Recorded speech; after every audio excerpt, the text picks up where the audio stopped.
ಸಮಯಕ್ಕಾಗಿ ಕೂಡ ನಾವು ಸ್ತೋತ್ರವನ್ನ ಹೇಳುವವರಾಗಿದ್ದೇವೆ ಕರ್ತನೆ. ಅಪ್ಪ, ಹೇಗೂ ಈ ಕೂಟದ ಆದಿಯೂ ಅಂತ್ಯವೂ ಆಗಿದ್ದುಕೊಂಡು ನೀನು ಈ ಕೂಟವನ್ನು ನಡೆಸಬೇಕೆಂದು ಬೇಡಿಕೊಳ್ಳುತ್ತೇವೆ. ಈ ಒಂದು ಸಣ್ಣ ಪ್ರಾರ್ಥನೆಯನ್ನ ನಿಮ್ಮ ಒಬ್ಬನೇ ಮಗನೂ ನಮ್ಮ ರಕ್ಷಕನೂ ಆದ ಯೇಸು ಸ್ವಾಮಿ ಜೀವಾದ ಹೆಸರಿನಲ್ಲಿ ಬೇಡಿಕೊಂಡಿದ್ದೇವೆ ಪರಲೋಕದ ನಮ್ಮ ತಂದೆಯೇ, amen. Thank you brother.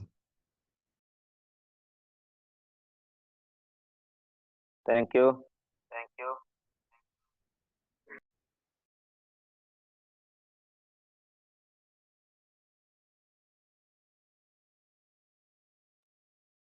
Hello, ಒಂದೇ ನಿಮಿಷ.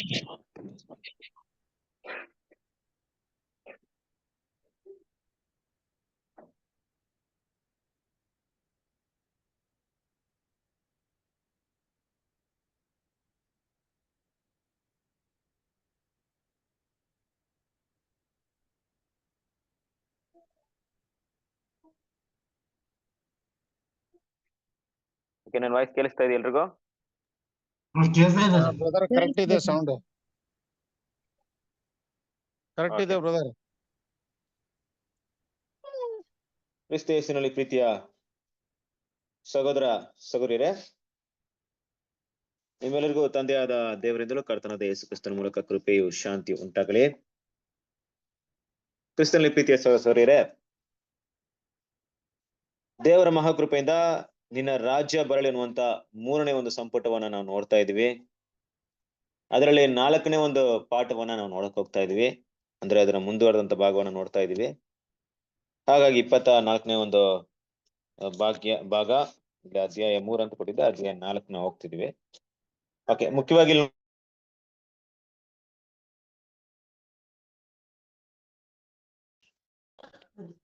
ಸೊ ಲಾಸ್ಟ್ ವೀಕ್ ಕೂಡ ನಾವು ನೋಡಿದ್ವಿ. ಮುಖ್ಯವಾಗಿ ನಮ್ಮ ಟಾಪಿಕ್ ಏನಿದೆ,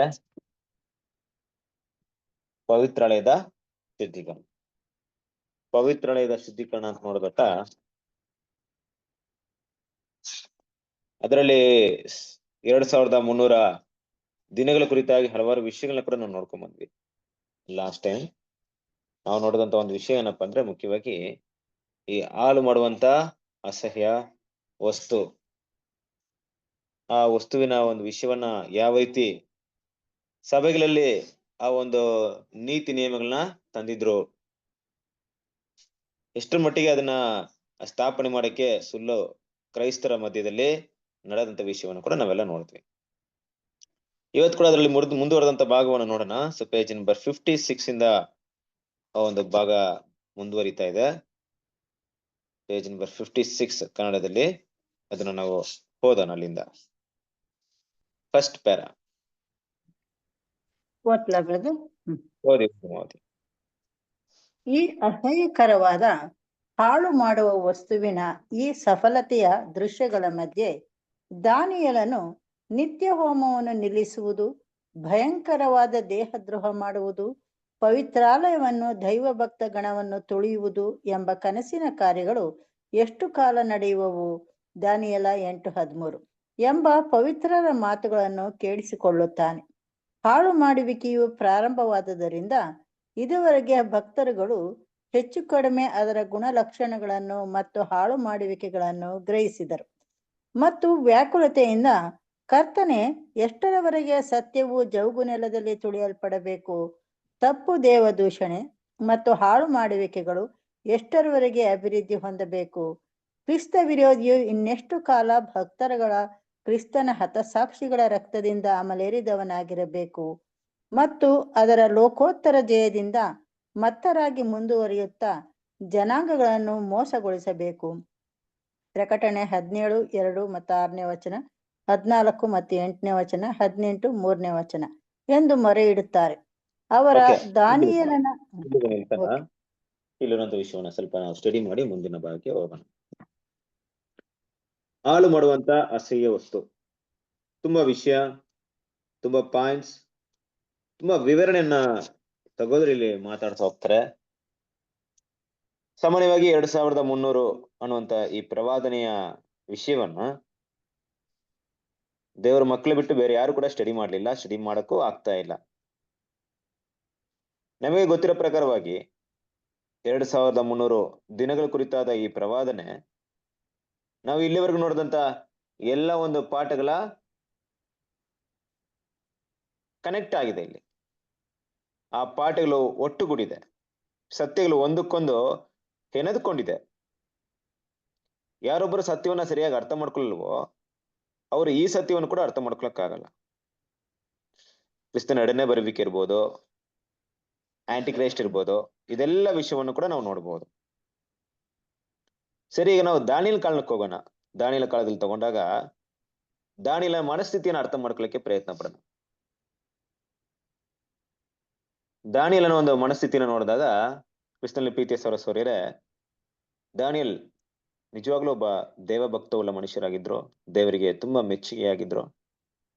ಸತ್ಯವೇದದಲ್ಲಿ ದಾನಿಯೇಲ್ ಅನ್ನುವಂತ ಒಂದು ಪಾತ್ರವನ್ನು ನೋಡಿದಾಗ ನಮ್ಗೆ ತುಂಬಾ ಸಂತೋಷ ಕೂಡ ಆಗುತ್ತೆ. ಯಾಕಂದ್ರೆ ಅಷ್ಟು ದೇವರ ಮೇಲೆ ಇದ್ದಂತ ಭಕ್ತಿಯನ್ನ ತೋರಿಸಿದ್ರು. ಹೆಚ್ಚಾಗಿ ಅನ್ಯ ಜನಗಳ ಮಧ್ಯದಲ್ಲಿ ವಾಸ ಮಾಡ್ತಿದ್ರು ಕೂಡ, ಅನ್ಯ ಜನಾಂಗಗಳ ಜೊತೆ ಇದ್ರು ಕೂಡ, ಆ ರಾಜ್ಯದಲ್ಲಿ ಉನ್ನತವಾದಂತ ಒಂದು ಸ್ಥಾನಮಾನಗಳನ್ನ ಹೊಂದಿದ್ರು ಕೂಡ ದೇವರ ಯೋಜನೆಗಳನ್ನ, ದೇವರ ಸತ್ಯಗಳನ್ನ, ಧರ್ಮಶಾಸ್ತ್ರವನ್ನ ಮರೆಯದೆ ತಪ್ಪದೇ ಪಾಲನೆ ಮಾಡ್ತಿದ್ರು. ದೇವರಿಗೆ ತುಂಬಾ ಮೆಚ್ಚುಗೆ ಆಗಿದ್ರು ಕೂಡ. ಆದ್ರೆ ದಾನಿಯೇಲನ ಮನಸ್ಸಲ್ಲಿ ಒಂದು ಕಷ್ಟವಿತ್ತು. ಏನಪ್ಪಾ ಅಂದ್ರೆ, ನಾನು ಎಷ್ಟೇ ಕೂಡ ಬೇರೆ ದೇಶದಲ್ಲಿ ಸುಖ ಸಂಪನ್ನನಾಗಿ ಜೀವನ ಮಾಡ್ತಿದ್ರು, ನನ್ನ ಜನರು, ನನ್ನ ದೇಶ ಹಾಳಾಗಿದೆ. ಅವರನ್ನ ದೇವರು ಮತ್ತೆ ಯಾವಾಗ ಕನಿಕರಿಸ್ತಾರೆ, ಯಾವಾಗ ಅವ್ರಿಗೆ ದೇವ್ರ ಕೃಪೆಯನ್ನ ತೋರಿಸ್ತಾರ ಅನ್ನೋಂತ ಒಂದು ವಿಷಯ ಮಾತ್ರ ಯಾವಾಗ್ಲೂ ಕೂಡ ಅವರ ಮುಂದೆ ಇತ್ತು. ಅದೆಷ್ಟು ಸಾರಿ ಅದಕ್ಕೋಸ್ಕರ ಬಿನ್ನಹ ಮಾಡಿದಾರೋ, ಅದೆಷ್ಟು ಸಾರಿ ಅದಕ್ಕೋಸ್ಕರ ಪ್ರಾರ್ಥನೆ ಮಾಡಿದಾರೋ. ಹಾಗಂತ ಅವರ ಪ್ರಾರ್ಥನೆಗೆ ಉತ್ತರ ಸಿಗ್ಲಿಲ್ಲ ಅಂತಲ್ಲ, ಖಂಡಿತ ದೇವರು ಅವರಿಗೆ ಆ ಉತ್ತರವನ್ನ ಕೊಟ್ರು. ಮುಖ್ಯವಾಗಿ ಹಾಳು ಮಾಡುವಂತ ಅಸಹ್ಯ ವಸ್ತು ಬಗ್ಗೆ ಸತ್ಯವೇದದಲ್ಲಿ ಹಲವಾರು ವಿಷಯಗಳನ್ನ ತಿಳಿಸಿದ್ರು ಕೂಡ ದೇವ್ರ ಮಕ್ಕಳು ಇವತ್ತು ನಾವು ಅರ್ಥ ಮಾಡ್ಕೊಬೇಕಾಗಿರೋದು, ಹಾಳು ಮಾಡುವಂತ ಅಸಹ್ಯ ವಸ್ತು ಆ ವಿಷಯವನ್ನ ತಗೊಂಡಾಗ ಅದ್ರ ಬಗ್ಗೆ ಯಾರೆಲ್ಲ ಅರ್ಥ ಮಾಡ್ಕೊಂಡಿದ್ರು ದೇವರ ಭಕ್ತರುಗಳು, ಅದನ್ನ ಯಾವ ರೀತಿ ನೋಡಿದ್ರು ಅಂದ್ರೆ, ಹಾಳು ಮಾಡುವಂತ ಯಾವುದೋ ಅಸಹ್ಯ ವಸ್ತು ಬಗ್ಗೆ ದೇವ್ರು ಮಾತಾಡ್ತಾ ಇದ್ದಾರೆ. ಇದು ದೇವ ಜನರ ಮೇಲೆ ಬಿಡಲ್ಪಡುತ್ತೆ. ದೇವ ಜನರ ಮೇಲೆ ಬಿಡಲ್ಪಡುತ್ತೆ ಅಂದಾಗ ಅಲ್ಲಿರೋರಿಗೆ ಮಾಂಸಿಕವಾದ ಇಸ್ರೇಲ್ ಒಬ್ರು ಇದಾರೆ, ಆತ್ಮಿಕವಾದ ಇಸ್ರೇಲ್ ಇದಾರೆ ಅಂತ ಡಿಫ್ರೆನ್ಸಿಯೇಷನ್ ಏನ್ ಗೊತ್ತಿರ್ಲಿಲ್ಲ. ಕರೆಕ್ಟ್ ಅಲ್ವಾ? ನಮ್ಗೆ ಗೊತ್ತು ಆತ್ಮಿಕವಾದ ಇಸ್ರೇಲ್ ಬಗ್ಗೆ ಯಾವ ಕಲ್ಪನೆ ಕೂಡ ಅವ್ರಿಗಿರ್ಲಿಲ್ಲ. ಯಾರಿಗಿರ್ಲಿಲ್ಲ? ಇಸ್ರೇಲ್ ಜನರಿಗೆ, ಮಾಂಸಿಕವಾದ ಇಸ್ರೇಲ್ ಜನರಿಗೆ. ಅವ್ರು ಮಾಂಸಿಕವಾದ ಇಸ್ರೇಲ್ ಜನರಿಗೆ ದೇವ್ರ ಕ್ಷೇಮವನ್ನು ಉಂಟು ಮಾಡ್ತಾರೆ ಅಂತ ನಂಬಿಕೆಯಲ್ಲಿ ಇದ್ರೆ ಹೊರತು, ಆತ್ಮಿಕವಾದ ಒಂದು ಇಸ್ರೇಲ್ ಜನ ಅಂದ್ರೆ ಇಡೀ ಲೋಕದಿಂದ ದೇವರು ತನಗೆ ಒಂದು ಸಂತಾನವನ್ನ, ತನಗೆ ಒಂದು ಜನಾಂಗವನ್ನ ಆಯ್ಕೆ ಮಾಡ್ತಾರೆ ಅನ್ನುವಂತ ಒಂದು ಯಾವುದೇ ಮಾಹಿತಿ ಸುಳಿವು ಕೂಡ ಗೊತ್ತಿರ್ಲಿಲ್ಲ. ಹಾಗಾಗಿ ಅವರ ಭಾವನೆ ಪ್ರಕಾರವಾಗಿ ಅವರೆಲ್ಲ ಏನ್ ತಿಳ್ಕೊಂಡಿದ್ರು, ಇದೇ ಇಸ್ರೇಲಿನ ಮೇಲೆ ಈ ಹಾಳು ಮಾಡುವಂತ ಅಸಹ್ಯ ವಸ್ತು ಬರುತ್ತೇನೋ, ಅದು ಬಂದಿದ್ದೇ ಆದ್ರೆ ಅದರ ಸಮಯವೆಷ್ಟು, ಎಷ್ಟು ದಿನಗಳಿರುತ್ತೆ, ಎಷ್ಟು ವರ್ಷಗಳಿರುತ್ತೆ, ಎಷ್ಟು ದಿನಗಳವರು ದೇವರು ಅದನ್ನ ಬಿಟ್ಟಿರ್ತಾರೆ ಅನ್ನುವಂಥ ವಿಷಯವಿತ್ತು. ಸಾಮಾನ್ಯವಾಗಿ ಕ್ರಿಸ್ತನಲ್ಲಿ ಪ್ರೀತಿಯ ಸಹೋದರರೇ, ಹಾಳು ಮಾಡುವಂತ ಅಸಹ್ಯ ವಸ್ತು ಬಗ್ಗೆ ದೇವರೇ ಮಾಹಿತಿ ಕೊಡ್ತಾ ಇದ್ದಾರೆ. ಸರ್ವ ಶಕ್ತನು, ಸರ್ವಾಧಿಕಾರಿ, ಅಗಮ್ಯವನ್ನು ಹಾಳು ಮಾಡುವಂತ ದೇವರ ಕೈಯಿಂದ ಈ ಹಾಳು ಮಾಡುವಂತ ಅಸಹ್ಯ ವಸ್ತುನ ಸಭೆಯ ಮಧ್ಯದಲ್ಲಿ ಬಿಡದೆ ಇರಕ್ಕಾಗಲ್ವಾ? ಅವರು ಅದನ್ನ ತಡಿಬಹುದಲ್ವಾ? ಹಾಗಂತ ಈ ಹಾಳು ಮಾಡುವಂತ ಅಸಹ್ಯ ವಸ್ತು ಬಗ್ಗೆ ಅವರೇ ಯಾಕೆ ಮಾಹಿತಿ ಕೊಡ್ತಾ ಇದಾರೆ? ಅದನ್ನ ಸ್ಟಾಪ್ ಮಾಡ್ಬೋದಲ್ಲ ದೇವ್ರೆ, ನೀವು ಅದನ್ನ ನಿಲ್ಲಿಸಬಹುದಲ್ಲ, ಯಾಕೆ ಅದನ್ನ ಬಿಟ್ಟಿದ್ದೀರಾ? ಎಷ್ಟು ದಿನ ಇರುತ್ತೆ ಅದಾಗಾದ್ರೆ? ಇದೆಲ್ಲ ಪ್ರಶ್ನೆಗಳನ್ನ ಭಕ್ತರು ಹುಡುಕಾಡಿದ್ರು. ಭಕ್ತರು ಅಂದಾಗ ಆ ಕಾಲದಲ್ಲಿ ಇದ್ದಂತ ನಿಜವಾಗ್ಲು ದೇವರಿಗೆ ಮೆಚ್ಚುಗೆಯಾಗಿ ದೇವರ ಯೋಜನೆ ಹುಡುಕುತ್ತಿದ್ದಂತ ದೇವರ ಜನರು, ದಾನಿಯೇಲನ ಒಳಗೊಂಡು. ಆದ್ರೆ ಅನೇಕ ವಿಷಯಗಳಿಗೆ ಅಲ್ಲಿ ಉತ್ತರ ಸಿಗದೆ ಇದ್ರು ಕೂಡ ದಾನಿಯೇಲನಿಗೆ ಮಾತ್ರ ದೇವರು ತುಂಬಾ ಮಾಹಿತಿಗಳನ್ನ ಕೊಟ್ಟಿದ್ರು, ಈ ಪ್ರಶ್ನೆಗಳಿಗೆ ಉತ್ತರವನ್ನ ಕೊಟ್ಟಿದ್ರು. ದಾನಿಯೇಲನ ವಿಷಯದ ಬಗ್ಗೆ ಅರ್ಥ ಮಾಡ್ಕೊಂಡಿದ್ರೋ ಏನೋ ಗೊತ್ತಿಲ್ಲ, ಆದ್ರೆ ದಾನಿಯೇಲನಿಗೆ ತೃಪ್ತಿ ಆಗುವಂತ ಉತ್ತರ ಸಿಗ್ಬೇಕಾಯ್ತು. ಅಂತ ಹೇಳಿದ್ರೆ ದಾನಿಯೇಲನಿಗೆ ಈ ವಿಷಯವನ್ನ ಸಂಪೂರ್ಣವಾಗಿ ದೇವ್ರು ತಿಳ್ಸಕ್ಕೆ ಇಷ್ಟ ಪಡ್ಲಿಲ್ಲ. ಕಾರಣ ಇಷ್ಟೇ, ಯಾಕಂದ್ರೆ ದಾನಿಯೇಲನು ಇರುವಂತ ಕಾಲದಲ್ಲಿ, ಇಲ್ಲವೇ ಇಸ್ರೇಲ್ ಜನ, ಮಾಂಸಿಕದ ಇಸ್ರೇಲ್ ಜನರ ಕಾಲದಲ್ಲಿ ನೆರವೇರುವಂತ ಸತ್ಯ ಗಂಟೆನೇ ಅಲ್ಲ ಇತ್ತು. ಬದಲಾಗಿ ಅದಾದ ನಂತರ ದಿನಗಳಲ್ಲಿ ನಡೆಯುವಂತ ವಿಷಯ. ಆದ್ರಿಂದ ದೇವರು ಅದನ್ನ ತಿಳಿಸೋದ್ರಿಂದ ದಾನಿಯೇಲನಿಗೆ ಗೊಂದಲವಾಗುತ್ತೆ ಹೊರತು, ಅರ್ಥ ಮಾಡ್ಕೊಳ್ಳಿಕ್ಕೆ ಸಾಧ್ಯತೆ ಇಲ್ಲದೆ ಹೋಗುತ್ತೆ ಹೊರತು ಅರ್ಥ ಮಾಡ್ಕೊಳ್ಳಿಕ್ಕೆ ಸಾಧ್ಯತೆ ಇರಲ್ಲ. ಆದ್ರೂ ಕೂಡ ಮುಂದೆ ಬರುವಂತ ಎಲ್ಲಾ ಸತ್ಯವನ್ನ ದೇವ್ರು ದಾನಿಯೇಲ ಮೂಲಕವನ್ನೇ ತಿಳಿಸಿದೆ. ನಾವು ಕೂಡ ಇವತ್ತು ಸತ್ಯವನ್ನ ತಿಳ್ಕೊಬೇಕಾದ್ರೆ ದೇವ್ರು ನಮ್ಮ ಹತ್ರ ನೇರವಾಗಿ ಬಂದು ಮಾತಾಡ್ತಾ ಇಲ್ಲ, ಬದಲಾಗಿ ದಾನಿಯೇಲ ಮೂಲಕ ತಿಳಿಸಿದಂತ ಸತ್ಯವನ್ನೇ ದೇವ್ರು ನಮ್ಗೆ ಪ್ರಕಟಣೆ ಮಾಡ್ತಾ ಇದ್ದಾರೆ. ದೇವರ ಆತ್ಮದ ಮೂಲಕ ಅದರ ರಹಸ್ಯಗಳನ್ನ ಬಿಡಿಸ್ಕೊಡ್ತಾ ಇದ್ದಾರೆ ನಮ್ಗೆ. ಹಾಗಂತ ದಾನಿಯೇಲನಿಗೂ ಕೂಡ ಆ ವಿಷಯದಲ್ಲಿ ತೃಪ್ತಿಯಾಗುವಂತ ಉತ್ತರವನ್ನ ದೇವ್ರು ಕೊಡ್ಬೇಕಾಯ್ತು. ಮುಖ್ಯವಾಗಿ ನೋಡ್ಬೇಕಾದ್ರೆ ದಾನಿಯೇಲನಿಗೆ ಇನ್ನೊಂದು ಕನ್ಫ್ಯೂಷನ್ ಇತ್ತು. ದೇವರು ನನ್ನ ಹತ್ರ ಹಾಳು ಮಾಡುವಂತ ಅಸಹ್ಯ ವಸ್ತು ಬಗ್ಗೆ ಮಾತಾಡ್ತಾ ಇದ್ದಾರೆ. ಈ ಹಾಳು ಮಾಡುವಂತ ಒಂದು ಅಸಹ್ಯ ವಸ್ತು ಅಂತ ಹೇಳಿದಾಗ ಇದು ಯಾವ ಕಾಲದಲ್ಲಿ ನಡೆಯುತ್ತೆ? ಹಾಗಾದ್ರೆ ಇಸ್ರೇಲ್ ಜನರ ಒಂದು ನಡೆಯುತ್ತಾ?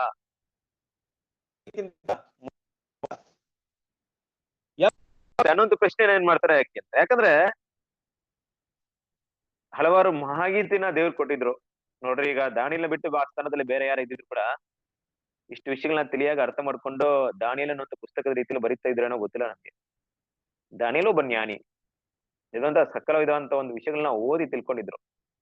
ಹೆಚ್ಚಾಗಿ ಅವರ ಜ್ಞಾನಕ್ಕೆ ಕಾರಣ ದೇವರ ಧರ್ಮಶಾಸ್ತ್ರದ ಮೇಲೆ ತುಂಬಾ ಅವರು ಪ್ರಿಯವಾಗಿದ್ದು, ದೇವರ ಯೋಜನೆ ಹುಡುಕಿದ್ದೇ ಕಾರಣ. ದೇವರ ಕಾಲ ಸಮಯಗಳನ್ನ ತುಂಬಾ ಮೆಡಿಟೇಟ್ ಮಾಡ್ತಿದ್ರು, ತುಂಬಾ ರಿಸರ್ಚ್ ಮಾಡ್ತಾ ಇದ್ರು ದಾನಿಯೇಲ ಒಂದು ಮೈಂಡ್ ಹೇಗಿತ್ತು ಅಂದ್ರೆ, ನೋಡ್ರಿ, ದಾನಿಯೇಲನಿಗೆ ತಿಳಿಸಲ್ಪಟ್ಟಂತ ಒಂದು ಪುಸ್ತಕದಲ್ಲಿ ಹಲವಾರು ವಿಷಯಗಳನ್ನ ಕ್ರಾನಲಾಜಿಕಲ್ ಪೀರಿಯಡ್ ನ ಹೇಳಿದೆ, ಟೈಮ್ ಪೀರಿಯಡ್ ನ ಮಾತಾಡಿದ್ದಾರೆ. ಆ ಟೈಮ್ ಪೀರಿಯಡ್ ಅನ್ನು ತಗೊಂಡ್ ನೋಡ್ಬೇಕಾದ್ರೆ ಯಾವ ರೀತಿ ಇದೆ ಅಂದ್ರೆ, ದಾನಿಯೇಲ ಹತ್ರ ಮಾತಾಡಿದ ರೀತಿಯಲ್ಲಿ ಟೈಮ್ ಪೀರಿಯಡ್ ಯಾವುದೇ ಭಕ್ತರ ಹತ್ರ ದೇವ್ರು ಮಾತಾಡಿಲ್ಲ. 1335, 1260, 1290, 70 ವಾರಗಳು, 2300 ದಿನಗಳು, ನೋಡ್ರಿ, ಇದೆಲ್ಲ ಟೈಮ್ ಪೀರಿಯಡ್ ಮಾತಾಡಿದ್ರು. ಅಂದ್ರೆ ದಾನಿಯೇಲ್ ಸಮಯದ ಕುರಿತು ತುಂಬಾ ಪ್ರಜ್ಞೆಯುಳ್ಳವರಾಗಿ ಕಾಲ ಸಮಯನ ತುಂಬಾ ಸ್ಟಡಿ ಮಾಡ್ತಾ ಇದ್ರು. ಕಾಲ ಸಮಯನ ಸ್ಟಡಿ ಮಾಡಕ್ಕೆ ಕಾರಣವೇನಪ್ಪ? ಏನ್ ಕಾರಣವಿತ್ತು ದಾನಿಯೇಲ್ ಸ್ಟಡಿ ಮಾಡೋದಕ್ಕೆ ಅಂದ್ರೆ, ದಾನಿಯೇಲ್ಗಿದ್ದಂತ ಒಂದು ವಿಷಯ ಏನಪ್ಪಾ ಅಂದ್ರೆ, ಯೆರೆಮೀಯ ಪ್ರವಾದಿ ಮೂಲಕ ಹೇಳಿದಂತ ಮಾತು. 70 ವರ್ಷಗಳ ಕಾಲ ಏನಾಗುತ್ತೆ, ಈ ಒಂದು ಇಸ್ರೇಲ್ ಜನ ಅನ್ಯ ಜನಗಳನ್ನು ಸೇವಿಸುವರಾಗಿರ್ತಾರಂತ ಯೆರೆಮೀಯನ ವಿಷಯಗಳನ್ನ ಕೂಡ ಏನ್ ಮಾಡಿದ್ರು, ಸ್ಟಡಿ ಮಾಡಿದ್ರು. ಅದನ್ನ ಸ್ಟಡಿ ಮಾಡೋದ್ರಿಂದ ಆ ಸಮಯವನ್ನು ಹುಡುಕ್ತಾ ಇದ್ರು, ಕಾಲವನ್ನ ತುಂಬಾ ಡೀಪ್ ಆಗಿ ಸ್ಟಡಿ ಮಾಡ್ತಾ ಇದ್ರು. ಯಾವ ಸಮಯ ಇರ್ಬೋದು, ಎಲ್ಲಿಂದ ಸ್ಟಾರ್ಟ್ ಆಗ್ಬೋದು, ಎಲ್ಲಿಂದ ಮುಗಿಯುತ್ತೆ. ಅದರಿಂದ ಕ್ರಾನಲಾಜಿಕಲ್ ಪೀರಿಯಡ್ ನ ತುಂಬಾ ಮನಸ್ಸಿಗೆ ಹಾಕೊಂಡಿದ್ರಿಂದ ದೇವರು ಮುಂದೆ ಬರುವಂತ ಎಲ್ಲ ಕ್ರಾನಲಾಜಿಕಲ್ ಪೀರಿಯಡ್ ನ, ಮತ್ತೆ ದೇವರಿಗೆ ತುಂಬಾ ಮೆಚ್ಚುಗೆಯಾಗಿದ್ರಿಂದ, ದೇವರಿಗೆ ತುಂಬಾ ಇಷ್ಟವಾದ್ರಿಂದ, ದೇವರಿಗೆ ತುಂಬಾ ಪ್ರಿಯವಾದ್ರಿಂದ ಎಲ್ಲಾ ರಹಸ್ಯಗಳನ್ನ ದಾನಿಯೇಲನಿಗೆ ದೇವರು ಹೇಳ್ಕೊಟ್ಟಿದ್ರು. ದಾನಿಯೇಲ ಪ್ರವಾದನೆ ಗ್ರಂಥದಲ್ಲೇ ನಮಗೆ ಕ್ರಾನಲಾಜಿಕಲ್ ಟೈಮ್ ಪೀರಿಯಡ್ ತುಂಬಾ ಸಿಗುತ್ತೆ. ಅದೇ ರೀತಿಯಾಗಿ ಕ್ರಿಸ್ತನಲ್ಲಿ ಪ್ರೀತಿಯ ಸಹೋದರರೇ, ಇಲ್ಲೂ ಕೂಡ ದಾನಿಯೇಲನಿಗೆ ತಿಳಿಸಿದಂತ ಕೆಲವೊಂದು ಪ್ರವಾದಗಳನ್ನು ತಿಳಿಸಿದಾಗ, ಇಲ್ಲ ಟೈಮ್ ಪೀರಿಯಡ್ ತಿಳಿಸಿದಾಗ, ದಾನಿಯೇಲ್ ಅದನ್ನು ಕೂಡ ಇದೇ 70 ವರ್ಷಗಳ ಕಾಲಾವಧಿ ಹೇಗಿತ್ತಲ್ಲ ಅದೇ ರೀತಿ ಚಿಂತನೆ ಮಾಡ್ತಾ ಇದ್ರು. ಏನು ಅದು 70 ವರ್ಷಗಳ ಕಾಲಾವಧಿ? ಹೌದು, ಇಸ್ರೇಲ್ ಜನ ಬಾಬಿಲೋನಿಗೆ ಸೆರೆ ಹೋಗಿದ್ದು ಯಾವಾಗ? ಈ ವರ್ಷ ಹೋಗಿದ್ದಾರೆ ಅಂದ್ರೆ ಇಷ್ಟು ವರ್ಷ ಆದ್ಮೇಲೆ ರಿಟರ್ನ್ ಬರ್ಬೇಕು, ದೇವ್ರ ಪ್ರವಾದನೆ ಇಲ್ಲಿ ನೆರವೇರ್ಬೇಕು ಅಂತ ಕಾಯ್ತಾ ಇದ್ರು ದಾನಿಯೇಲ್.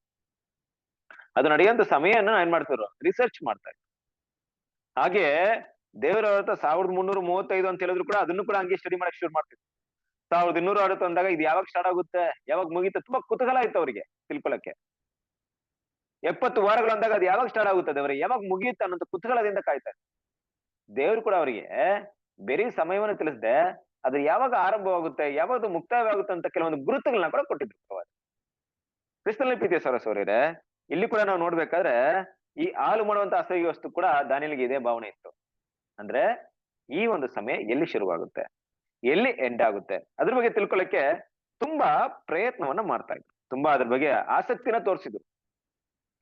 ಹಾಗಂತ ದೇವರು ಸಂಪೂರ್ಣವಾಗಿ ತಿಳಿಸದೇ ಇದ್ರು, ಮುಖ್ಯವಾದ ಮಾಹಿತಿಗಳನ್ನ ದಾನಿಯೇಲ್ಗೆ ದಾನಿಯೇಲ್ಗೆ ತಿಳಿಸ್ಕೊಟ್ರು ಅಂತ ನೋಡ್ತೀವಿ. ಅಂದ್ರೆ ಯಾವ ರೀತಿ ಹೇಳ್ಬೋದು ಅಂದ್ರೆ, ಒಂದ್ ವೇಳೆ ದಾನಿಯೇಲ್ ಈ ಪ್ರಶ್ನೆಗಳನ್ನ ಮಾಡದೇ ಇದ್ರು ಕೂಡ ನಮ್ಗೆ ತುಂಬಾ ಸತ್ಯಗಳು ಪ್ರಕಟಣೆ ಆಗ್ತಾ ಇರ್ಲಿಲ್ಲ. ನೋಡ್ರಿ, ದಾನಿಯೇಲ್ ಯಾವಾಗ ನಡೀತದೆ ದೇವರೇ, ಎಷ್ಟು ದಿನ ತಗೊಳುತ್ತೆ, ಯಾವಾಗ ಆಗುತ್ತೆ, ಯಾವ ಸಮಯದಲ್ಲಿ ಆಗುತ್ತೆ ಇಂಥ ಪ್ರಶ್ನೆ ಎಲ್ಲ ಕೇಳಿದಾಗ ದೂತರ ಹತ್ರ ಅಲ್ಲಿ ಕೊಟ್ಟಂತ ಉತ್ತರಗಳೇ ನಮ್ಗೆ ಹಲವಾರು ವಿಷಯಗಳನ್ನ ಈ ಕಾಲದಲ್ಲಿ ಅದನ್ನ ಯಾವ ರೀತಿ ಸಮಯದಲ್ಲಿ ನಡೆಯುತ್ತೋ ಅನ್ನೋ ವಿಷಯನ ಸ್ಟಡಿ ಮಾಡಕ್ಕೆ ತುಂಬಾ ಪ್ರಯೋಜನವಾಗಿದೆ ಅಂತ ನೋಡ್ತೀವಿ. ಕ್ರಿಸ್ತನಲ್ಲಿ ಪ್ರೀತಿಯ ಸಹೋದರರೇ, ಇದೇ ಒಂದು ವಿಷಯವನ್ನ ಏನ್ ನೋಡ್ತೀವಿ ಅಂದ್ರೆ ಪ್ರಕಟಣೆಯಲ್ಲಿ ಕೂಡ ನಾವು ನೋಡ್ತೀವಿ ಅಲ್ವಾ.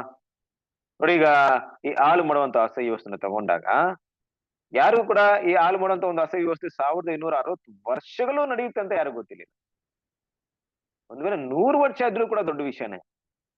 50 ವರ್ಷ ಯೋಚನೆ ಮಾಡ್ರಿ. ಇವತ್ತೊಂದು ಸರ್ಕಾರ ನಮ್ಮನ್ನ ನಡೀತಾ ಇದೆ.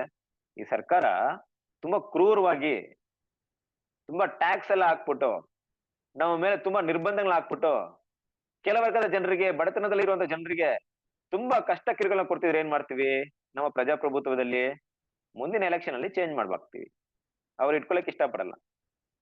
ಬಟ್ ಅದೇ ಒಂದ್ ಗೌರ್ಮೆಂಟ್ ಒಂದು 50 ವರ್ಷ ಆಳ್ವಿಕೆ ಮಾಡ್ತಾರಂದ್ರೆ, ಅದೇ ಒಂದ್ ಗೌರ್ಮೆಂಟ್ 100 ವರ್ಷ ಆಳ್ವಿಕೆ ಮಾಡ್ತಾರಂದ್ರೆ, ಪೋಪಸಿ 1000 ವರ್ಷಕ್ಕಿಂತ ಹೆಚ್ಚಾಗಿ ಆಳ್ವಿಕೆ ಮಾಡಿದ್ರು. ನೋಡ್ರಿ ಎಷ್ಟು ಕಷ್ಟ ಸನ್ನಿವೇಶಗಳಿದ್ದಿರ್ಬಹುದು. ಹಾಗಾಗಿ ಇವರ ಮಾತಿನ ಅರ್ಥ ಕೂಡ ಒಂದು 70 ವರ್ಷ ಇರುತ್ತಾ, 100 ವರ್ಷ ಇರುತ್ತಾ ಅನ್ನೋ ಭಾವನೆಲೇ ಇತ್ತು. ಒಂದ್ ವೇಳೆ ದೇವರೇನಾದ್ರೂ ಅವ್ರಿಗೆ 1260 ವರ್ಷ ಇದೆ ಅಂತ ಹೇಳ್ಬಿಟ್ಟಿದ್ರೆ ಎಷ್ಟು ನಿರಾಶೆ ಆಗ್ತಿದ್ರು. ಆದ್ರೆ ದೇವರಂತ ವಿಷಯಗಳನ್ನ ಅವ್ರಿಗೆ ತಿಳ್ಸಕ್ಕೆ ಇಷ್ಟಪಡ್ಲಿಲ್ಲ. ಇನ್ನು ಕೂಡ ಕೃಷ್ಣಲ್ಲಿ ಪ್ರೀತಿಯ ಸೌರಸೌರ್ಯರೇ, ಆ ಸಮಯವನ್ನ ಅಲ್ಲಿಗೆ ಮಾತ್ರವಲ್ಲ, ಅಲ್ಲಿ ಆ ಸಮಯ ಕಂಟಿನ್ಯೂ ಆಗ್ತಾ ಇರ್ಬೇಕಾದ್ರೆ ಕೂಡ ರಹಸ್ಯವನ್ನು ಯಾರಿಗೂ ದೇವರು ತಿಳಿಸಿಲ್ಲ. ಯಾವಾಗ ಸಮಯ ಮುಕ್ತಾಯವಾಯ್ತೋ ಆಗ್ಲೇ ತಿಳಿಸಿದ್ರು, ಮುಗೀತು ಆ ಸಮಯ. ಇಲ್ಲೇ ಸ್ಟಾರ್ಟ್ ಆಗಿ ಇಲ್ಲೇ ಮುಗ್ದಿದೆ. ಖಂಡಿತ ದೇವರ ಮಕ್ಕಳಿಗೆ ಒಂದ್ ವಿಷಯ ನಮ್ಮೆಲ್ರಿಗೂ ಗೊತ್ತು. ಒಬ್ಬ ಆರ್ಡಿನರಿ ಪರ್ಸನ್ ಆಗಿ, ಒಬ್ಬ ಸಾಮಾನ್ಯ ವ್ಯಕ್ತಿಯಾಗಿ ನಾವೆಲ್ಲರೂ ಯೋಚನೆ ಮಾಡುವಂತ ವಿಷಯ, ನಮ್ಮ ಜೀವನದಲ್ಲಿ ನಡೆಯುವಂತ ಒಳ್ಳೆ ಘಟನೆಗಳು, ಒಳ್ಳೆ ಕಾರ್ಯಗಳು ತುಂಬಾ ಸಮಯ ಇರ್ಬೇಕಂತ ಇಷ್ಟಪಡ್ತೀವಿ. ನಮ್ಮ ಜೀವನದಲ್ಲಿ ನಡೆಯುವಂತ ಕಹಿಯಾದ ಭಾವನೆಗಳು, ಕಷ್ಟಕರವಾದ ಸಮಯಗಳು ತುಂಬಾ ಬೇಗ ಮುಗಿಬೇಕಂತ ಇಷ್ಟಪಡ್ತೀವಿ. ಪ್ರತಿಯೊಬ್ಬರು ಹಾಗೆ. ಒಂದು ಒಳ್ಳೆ ಫಂಕ್ಷನ್, ಇಲ್ಲ ಯಾವ್ದೋ ಕನ್ವೆನ್ಷನ್ ಹೋದಾಗ ಅಲ್ಲಿ ತುಂಬಾ ಪ್ರೀತಿಯಿಂದ ಕೂಡಿರ್ಬೇಕಾದ್ರೆ ಒಂದೇ ದಿನ ಮುಗೀತು ಅಂತ ಕನ್ವೆನ್ಷನ್ ತುಂಬಾ ಕಷ್ಟ ಆಗುತ್ತೆ. ಯಾಕೆ 2-3 ದಿನ ಇದ್ದಿರ್ಬೋದು ಅಂತ ಆಗ್ಬಿಡುತ್ತೆ. ಅದೇ ನಮ್ಗೇನೋ ಅದು ಕಷ್ಟ ಆಯ್ತು ಅಂದ್ರೆ ಎಷ್ಟು ಬೇಗ ಮುಗೀತು ಅಷ್ಟು ಬೇಗ ಒಳ್ಳೇದ್ ಅನ್ಸ್ಬಿಡುತ್ತೆ. ಯೋಚನೆ ಮಾಡ್ರಿ, 1260 ವರ್ಷಗಳ ಕಾಲ ಆಂಟಿ ಕ್ರೈಸ್ಟ್ ನ ಒಂದು ಆಳ್ವಿಕೆ ಸಭೆ ಮೇಲೆ ಇತ್ತು ಅಂದ್ರೆ ಸಭೆಯ ಒಂದು ಕಷ್ಟಗಳು ಎಷ್ಟು ದೊಡ್ಡದಾಗಿರ್ಬೋದು. ಇದನ್ನೇ ಏನ್ ಮಾಡ್ತಿದ್ರು ಅಂದ್ರೆ ಅವ್ರ ಹತ್ರ ಕೇಳ್ತಾ ಇದ್ರು. ಅಂದ್ರೆ ಈ ನಮ್ಮ 2300 ದಿನಗಳ ಕುರಿತಾದಂತ ಪ್ರವಾದನ ಕುರಿತಾಗಿ ಕೂಡ ಏನ್ ಮಾಡ್ತಿದ್ರು? ಅವ್ರ ಹತ್ರ ಕೇಳ್ತಿದ್ರು. ಯಾವಾಗ, ಎಲ್ಲಿವರೆಗೆ ದೇವರ ಮಕ್ಕಳ ರಕ್ತವನ್ನು ಸುರಿಸ್ತಾನೆ ಹಾಳು ಮಾಡುವಂತ ಅಸಹ್ಯ ವಸ್ತು? ಎಲ್ಲಿವರೆಗೆ ಆತನ ಜಯ ಸಾಧಿಸ್ತಾ ಇರ್ತಾನೆ ನ್ಯಾಯದ ಮೇಲೆ ಅನ್ಯಾಯವನ್ನು ಮಾಡ್ತಾ ಇರ್ತಾನೆ? ಎಷ್ಟರವರೆಗೆ ಮೋಸ ಮಾಡ್ತಾ ಇರ್ತಾನೆ ಜನಗಳನ್ನ? ಆ ಸಮಯವೇನೋ ಅನ್ನೋ ಪ್ರಶ್ನೆನ ಕೇಳ್ತೀವಿ. ಕೆಲವೊಂದು ವಾಕ್ಯನ ಕೂಡ ನಾವು ಓದೋಣ. ಪ್ರಕಟಣೆ 17ನೇ ಅಧ್ಯಾಯ 2 ಮತ್ತು 6ನೇ ವಾಕ್ಯ.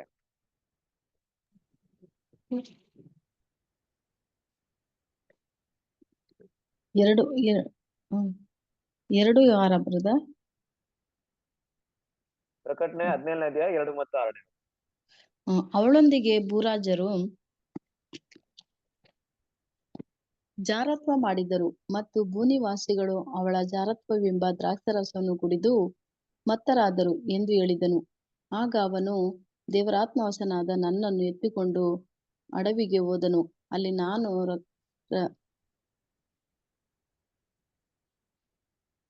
ರಕ್ತವರ್ಣವಾದ ಮೃಗದ ಮೇಲೆ ಕೂತಿದ್ದ ಒಬ್ಬ ಸ್ತ್ರೀಯನ್ನು ಕಂಡೆನು. ಆ ಮೃಗದ ಮೈಮೇಲೆಲ್ಲ ದೇವದೂಷಣ ಹೆಸರು ಇತ್ತು. ದೇವದೂಷಣ ಹೆಸರುಗಳು ತುಂಬಿದ್ದವು. ಅದಕ್ಕೆ 7 ತಲೆಗಳು 10 ಕೊಂಬುಗಳು ಇದ್ದವು. ಆ ಸ್ತ್ರೀಯು